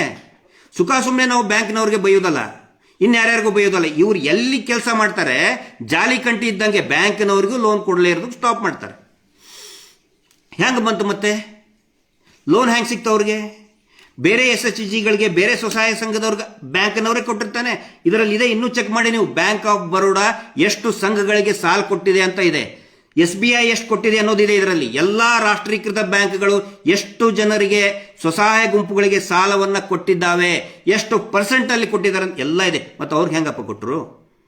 ನಾನು ದೇಶದ ಬೇರೆ ಯಾವುದೋ ರಾಜ್ಯದಲ್ಲಿ ಹೇಳ್ತಾ ಇದ್ದಿಲ್ಲ, ಇದೇ ಕರ್ನಾಟಕದಲ್ಲಿನೇ ಹೇಳ್ತಾ ಇದ್ದೀನಿ ನಾನು, ನಿಮ್ಮ ಗ್ರಾಮದಲ್ಲಿನೇ ನಾನು ಹೇಳ್ತಾ ಇದ್ದೀನಿ ನಾನು. ಮತ್ತು ಅವ್ರಿಗೆ ಹೆಂಗೆ ಕೊಟ್ಟರು? ದಯವಿಟ್ಟು ಇದನ್ನು ಅರ್ಥ ಮಾಡ್ಕೊಳ್ರಿ. ನಮ್ಮ ಕೆಲಸ ಜನಜಾಗೃತಿ ಮಾಡಿಸೋದು. ಇದಕ್ಕೆ ನೀವು NRLM ಬಗ್ಗೆ ಉತ್ತರ ಕೊಡಿಯಪ್ಪ ಅಂತ ಹೇಳಿದರೆ, ಇವ್ರು ಏನು ಮಾಡಿದ್ದಾರೆ, ಈ SKDRDP ಸಂಘದಿಂದ ಒಂದು ನಿರ್ಣಯ ಹೊರಡಿಸ್ಬಿಟ್ಟಿದ್ದಾರೆ. ನಿಮ್ಮ ಕೆಲಸ ಏನೂ ಇಲ್ಲ. ಗಿರೀಶ್ ಮಟ್ಟಣ್ಣ ಅವ್ರು ಲೈವ್ ಬಂದರೆ ಅವನಿಗೆ ಬೈಬೇಕು, ಕೆಟ್ಟದಾಗಿ ಬೈಬೇಕು. ಮಹೇಶ್ ಶೆಟ್ಟಿ ತಿಮ್ರೋಡಿ ಬಗ್ಗೆ ಬಂದರೆ ಮಾತಾಡಿದರೆ ಬೈಬೇಕು, ಅವ್ರ ವಿಡಿಯೋಗೆ ಬೈಬೇಕು. ಇದು ಒಂದೇ ನಿರ್ಣಯ ತಗೊಂಡಿದ್ದು. ಪೂಜ್ಯರು ಅಂತ ಏನು ಹೇಳಿಸ್ಕೊಂಡಿದ್ದಾರಲ್ಲ, ಅವ್ರು ತಗೊಂಡಂಥ ಏಕೈಕ ನಿರ್ಣಯ ಕಳೆದ 2-3 ತಿಂಗಳಲ್ಲಿ ನಾವು ಮಾತಾಡಿದರೆ ನಮಗೆ ಬೈಬೇಕು. ಎಲ್ಲರಿಗೂ ಹೇಳಿಬಿಡ್ತಾರೆ ಈಗ ಲೈವಲ್ಲಿ, ಬರ್ರಿ ಗಿರೀಶ್ ಮಟ್ಟಣ್ಣ ಅವ್ರು ಬಂದ, ಅವನಿಗೆ ಹಂಗೆ ಬೈರಿ, ಆ ಮಗ ಈ ಮಗ, ಫೇಕ್ ಅಕೌಂಟ್ ಮಾಡಿಸ್ಕೊಳ್ಳೋದು ಬೈಯೋದು, ಫೇಕ್ ಅಕೌಂಟ್ ಹಾಕೋದು ಬೈಯೋದು ಒತ್ತಟಿಗೆ ಇಡ್ರಪ್ಪ. ನಾನು ಕೇಳ್ತಾ ಇದ್ದೀನಲ್ಲ, ಇದ್ರ ಬಗ್ಗೆ ಉತ್ತರ ಕೊಡಿ. ಯಾಕೆ NRLM ಸಬ್ಸಿಡಿಯನ್ನು ನೀವು ಬಚ್ಚಿಟ್ರಿ, ಮುಚ್ಚಿಟ್ರಿ, ಕದ್ದು ತಿಂದು ತೇಗಿದ್ರಿ ನೀವು ಅದನ್ನು? ಅದ್ರ ಬಗ್ಗೆ ಉತ್ತರ ಕೊಡಿ. ಈ ದೇಶ ಕಂಡಂಥ ದೊಡ್ಡ ಹಗರಣವನ್ನು ಮಾಡಿದಿರಿ ನೀವು, ಅದ್ರ ಬಗ್ಗೆ ಉತ್ತರ ಕೊಡಿ. ಇದಾದ ನಂತರ ಕ್ಲೋಜರ್ ಬಗ್ಗೆನೂ ಕೂಡ ನಾನು ನಿಮಗೆ ಹೇಳಿದ್ದೇನೆ. ದಯವಿಟ್ಟು ಯಾರು ಕೂಡ SKDRDP ಅವ್ರು ಕೊಡಲೇಬೇಡಿ. ಈಗ ಉಡುಪಿಯಲ್ಲಿ ಒಂದು ದೊಡ್ಡದು ಗಾಳಿ ಎಬ್ಸಿದ್ರು, ಕೋರ್ಟ್ ನೋಟಿಸ್ ಕಟ್ಟಿದ್ದಾರೆ. ಯಾವ ಕೋರ್ಟ್ ನೋಟಿಸು ಕಳಿಸಿಲ್ಲ, ಸುಳ್ಳು ಸುದ್ದಿಯನ್ನು ಹಬ್ಬಿಸ್ತಾ ಇದ್ದಾರೆ. ಸುಳ್ಳು ಸುದ್ದಿ ಹಬ್ಬಿಸೋದ್ರಲ್ಲಿ ನಂಬರ್ 1 ಇವರು ಬ್ಯಾಂಕಿನಿಂದಲೇ ಸೀಲು ಸಿಗ್ನೇಚರ್ ಇವರೇ ತಗೊಂಡು, ನಾವು ಕೇಳಿದ್ವಿ, ನಮ್ಮವ್ರು ಕೇಳಿದ್ರು, ಅಲ್ಲಿ ಬ್ಯಾಂಕಿಗೆ ಕೇಳಿದರು ನೀವು ಕಳಿಸಿದಿರಿ ಅಂತ. ನಾವು ಕಳಿಸಿಲ್ಲ ಅಂತ. ಮತ್ತು ಸೀಲ್ ಆ್ಯಂಡ್ ಸಿಗ್ನೇಚರ್ ಇಲ್ಲ ರೀ, ಇಂಥವು 108 ಸೀಲ್ ಮಾಡ್ಕೊಂಡು ಇಟ್ಕೊಂಡಿದ್ದಾರೆ, ಅವರೇ ಹಾಕಿ ಕಳಿಸಿದ್ದಾರೆ SKDRDPದವರು, ನಮಗೂ ಈ ನೋಟಿಸ್ಗೂ ಸಂಬಂಧ ಇಲ್ಲ ಅಂತ ಬ್ಯಾಂಕ್ನವರೇ ಹೇಳಿದ್ದಾರೆ. ಈ ಮಾತು ಯಾಕೆ ಹೇಳ್ತಾ ಇದ್ದೀನಿ ಅಂದರೆ, ಕೆಲವೊಬ್ಬರು ನಮ್ಮ ಸ್ನೇಹಿತರು ಕೇಳಿದರು ನಿನ್ನೆ ಚಿಕ್ಕನಾಯಕನಹಳ್ಳಿಯಲ್ಲಿ, ಸರ್ ಇನ್ನು ಮುಂದೆ ಏನು ಮಾಡಬೇಕು ಅಂಥೇಳಿ. ನೀವು ದುಡ್ಡು ಕಟ್ಟದೆ ಹೋದರೆ ನೋಟಿಸ್ ಕಳಿಸ್ಲಿ. ನೋಟಿಸ್ ಕಳಿಸಿದರೆ ನಿಮ್ಮ ಪರವಾಗಿ ಉತ್ತರ ಕೊಡೋಣಂತೆ. ನೀವು ಉತ್ತರ, ಅದಕ್ಕೆ ಕಾನೂನು ತಜ್ಞರಿದ್ದಾರೆ, ಆರ್ಥಿಕ ತಜ್ಞರಿದ್ದಾರೆ, ಉತ್ತರ ಕೊಡುವಂಥ ವ್ಯವಸ್ಥೆ ಆಗುತ್ತೆ. ಪೊಲೀಸರಿಗೆ ಭಾಳ, ಅವರು ಕೂಡ ನಾವು ಅಬ್ಸರ್ವ್ ಮಾಡ್ತಾ ಇದ್ದೀವಿ. ಪ್ರಾರಂಭದಲ್ಲಿ ಬಲವಂತ ಮಾಡ್ತಿದ್ರು, ಬಡ್ಡಿ ಕಟ್ಟು ಅಂತೇಳಿ. ಆಮೇಲೆ ಅವ್ರಿಗೂ ಕೂಡ ಅರ್ಥ ಆಗಿದೆ. ಕಾನ್ಸ್ಟೇಬಲ್ಗಳು ನಿಮಗೆ ಹೆದರಿಸಬಹುದು, ಆದರೆ ಠಾಣೆಯಲ್ಲಿರುವಂಥ ಅಧಿಕಾರಿಗಳಿಗೂ ಕೂಡ ಗೊತ್ತಿದೆ, ಅವರು ವಸೂಲಿ ಮಾಡುವ ಹಾಗಿಲ್ಲ. ನೀವು ಬಡ್ಡಿ ಕಟ್ಟ್ರಿ, ದುಡ್ಡು ಕಟ್ಟ್ರಿ ಅಂತ ಅವ್ರು ಹೇಳುವ ಹಾಗಿಲ್ಲ. ಅಕಸ್ಮಾತಾಗಿ ಯಾರಾದರೂ ಪೊಲೀಸರಂಗೆ ಕೇಳಿದರೆ ದಯವಿಟ್ಟು ಅವರ ಹೆಸರನ್ನು, ಅವರ ನಂಬರನ್ನು ನಮಗೆ ಕೊಡಿ. ಕೋರ್ಟಿಗೆ ನಾವು ಹೋಗ್ತೇವೆ, ಕೋರ್ಟಿಗೆ ನಾವು ಹೋಗಿ ಪ್ರಶ್ನೆ ಮಾಡ್ತೇವೆ. ಯಾಕಂತ ಹೇಳಿದರೆ ಪೊಲೀಸರು ಹಣ ಕಟ್ಟಿಸುವಂಥ ಏಜೆಂಟರು ಅಲ್ಲ ಅಂತೇಳಿ ಸುಪ್ರೀಂ ಕೋರ್ಟ್ ಹೇಳಿದೆ, ಮಾನ್ಯ ಹೈಕೋರ್ಟ್ ಕೂಡ ಹೇಳಿದೆ. ಹೀಗಾಗಿ ಯಾವ ಭಯನೂ ಪಡಬೇಡಿ. ದಯವಿಟ್ಟು ಜೀವ ಕಳ್ಕೊಳ್ಳುವಂಥ ಕೆಲಸ ಮಾಡಬೇಡಿ. ಅಗಳಿ ನೋಡಿದೆ, ಒಬ್ಬರು ಏನೋ ಪಾಪ ಒಬ್ಬರು ನೇಣು ಹಾಕೊಳ್ಳೋಕೆ ಪ್ರಯತ್ನ ಮಾಡ್ತಿದ್ರು. ದಯವಿಟ್ಟು ಅದನ್ನು ಮಾಡಬೇಡಿ. ಹಾನಗಲ್ನಲ್ಲಿ ಮೊನ್ನೆ ಒಂದು 15 ದಿನದ ಹಿಂದೆ ರಾತ್ರಿ ಫೋನ್ ಮಾಡಿದ್ರು ಗಂಡ ಹೆಂಡತಿ, ನವದಂಪತಿಗಳು, ಸರ್ ನಾವು ಸಾಯ್ತೀವಿ, ನಮ್ಗೆ ಕಾಟ ಕೊಡ್ತಾರೆ ಅಂತೇಳಿ. ಅವರಿಗೆ ಧೈರ್ಯ ಹೇಳಿದ ಮೇಲೆ ಗಟ್ಟಿಯಾಗಿ ನಿಂತ್ಕೊಂಡ್ರು. ಈಗ ಅವರು ಸಾಲ ಕಟ್ಟೋದನ್ನು ನಿಲ್ಲಿಸಿದ್ದಾರೆ. ಒಂದು ಜೀವವನ್ನು ಉಳಿಸಿದಂತಹ ತೃಪ್ತಿ ನಮಗಿದೆ. ನಾವು ಕೆಲಸ ಮಾಡ್ತಾ ಇರೋದು ಜನಜಾಗೃತಿ. ದಯವಿಟ್ಟು ನಾನು ವಿನಂತಿ ಮಾಡ್ಕೊಳ್ತಾ ಇದ್ದೀನಿ, ಆತ್ಮಹತ್ಯೆ ಮಾಡಿಕೊಳ್ಳುವಂತಹ ಕೆಟ್ಟ ಕೆಲಸಕ್ಕೆ, ಹೀನಾಯ ಪರಿಸ್ಥಿತಿಗೆ, ಜಿಗುಪ್ಸೆಗೆ ನೀವು ಹೋಗಬೇಡಿ. ನಿಮ್ಮ ಜೊತೆಗೆ ನಾವೆಲ್ಲರೂ ಇದ್ದೀವಿ. ಪ್ರಾರಂಭದಲ್ಲಿ ಗ್ರಾಮದವ್ರು ನಿಮ್ಗೆ ಸಪೋರ್ಟ್ ಕೊಡದೇ ಇರ್ಬೋದು. ಈ ಮಾತು ನಾನು ಹೇಳಲೇಬೇಕು. ಗ್ರಾಮ ಯಾರು ಈಗ ಪಂಚಾಯಿತಿಯವ್ರಿಗೆ, ZP ಮೆಂಬರ್ಗಳಿಗೆಲ್ಲ ಹೇಳ್ತಾರೆ. ಅವ್ರಿಗೆ ನಾನು ವಿನಂತಿ ಮಾಡ್ಕೊಳ್ತಾ ಇದ್ದೀನಿ, ನಾವು ನಿಮ್ಮ ವಿರುದ್ಧ, ಲೀಡರ್ಗಳಿಗೆ ನಾನು ಹೇಳ್ತಾ ಇದ್ದೀನಿ, ನಾವು ನಿಮ್ಮ ವಿರುದ್ಧ ನಾವು ಮಾತಾಡ್ತಾ ಇಲ್ಲ. ಇವರು ಎಷ್ಟೊಂದು ಹಗರಣ ಮಾಡಿದ್ದಾರೆ, ಕೊನೆಗೆ ನಿಮ್ಮ ತಲೆಗೆ ಕಟ್ತಾರದನ್ನ.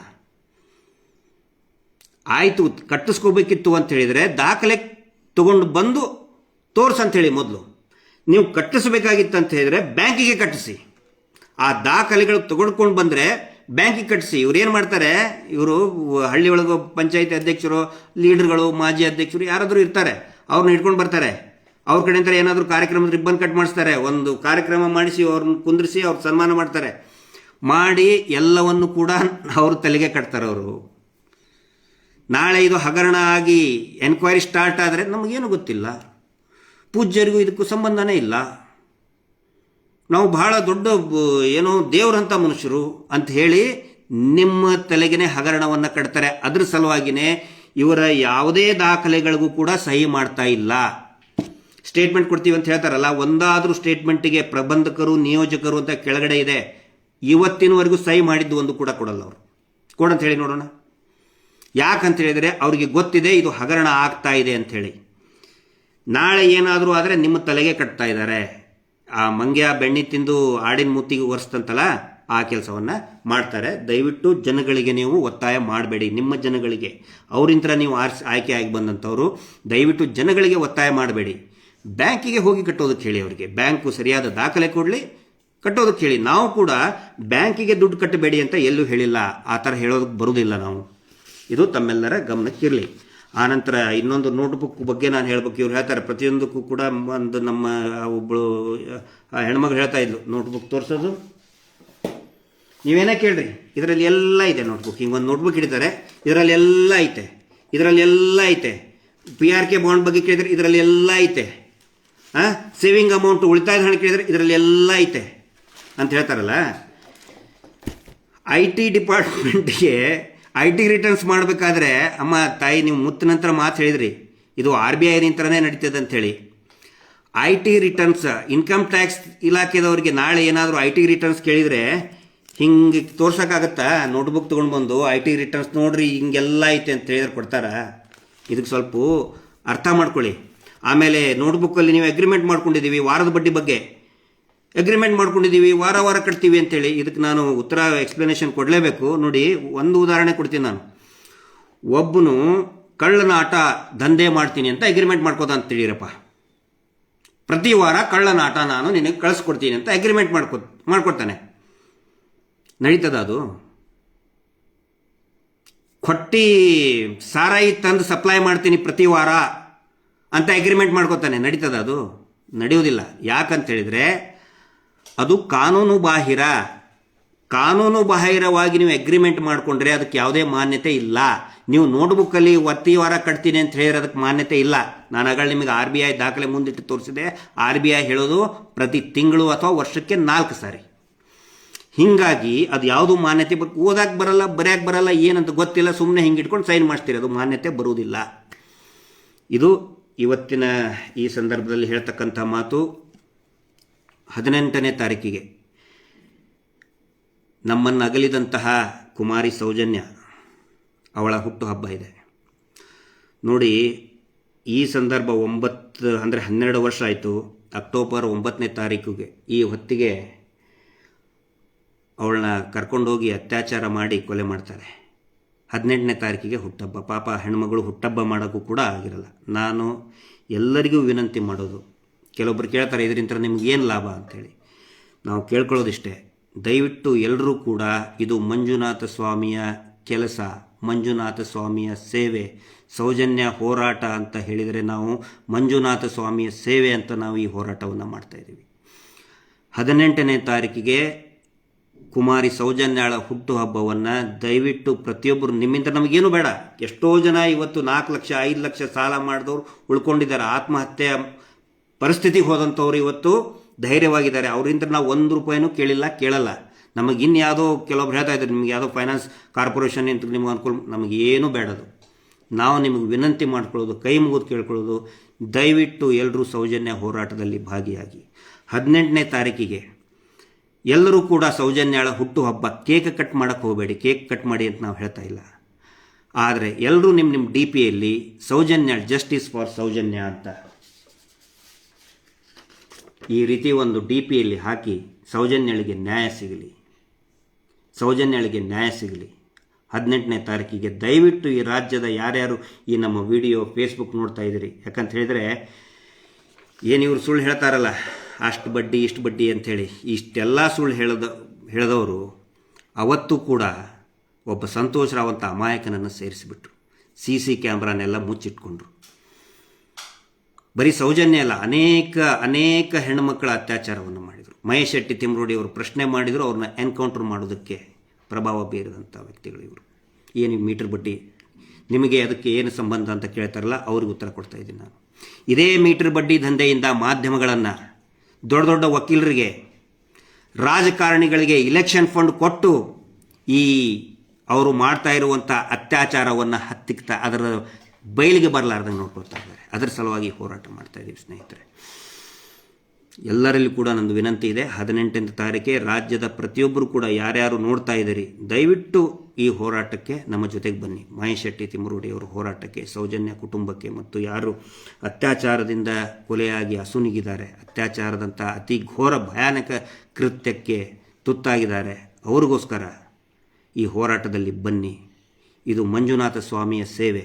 ನಾವು ದೇವಸ್ಥಾನದ ವಿರುದ್ಧ ಖಂಡಿತ ಅಲ್ಲ, ನಾವು ದೇವಸ್ಥಾನದ ಭಕ್ತರು. ನಾವು ಇವರು ಈ ವ್ಯಕ್ತಿ ಇವತ್ತು ಪ್ರತಿ ಅವ್ರ ಬುಕ್ಕಲ್ಲಿ ಮಂಜುನಾಥ ಸ್ವಾಮಿ ಫೋಟೋ ಹಾಕ್ತಾರೆ, ಧರ್ಮಸ್ಥಳದ ಫೋಟೋ ಹಾಕ್ತಾರೆ.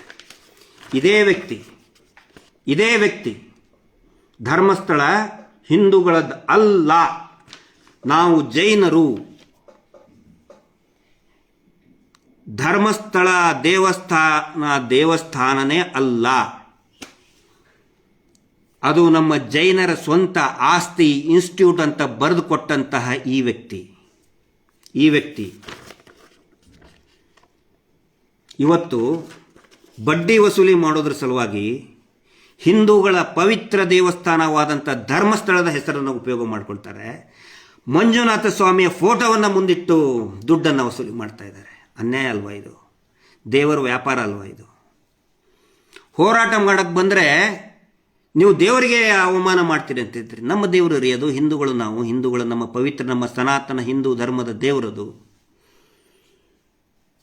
ಅಂತ್ಯೋದಯ ದೀನದಲಿತರಿಗೆ ಸಿಗಬೇಕು ಅನ್ನುವಂಥ ಯೋಜನೆ, ಅದರ ಮೂಲ ಪುರುಷ ದೀನ್ ದಯಾಳ್ ಉಪಾಧ್ಯಾಯರ ಅಂತ್ಯೋದಯ ಯೋಜನೆಯನ್ನು ನುಂಗಿ ನೀರು ಕುಡಿದಿದ್ದಾರೆ.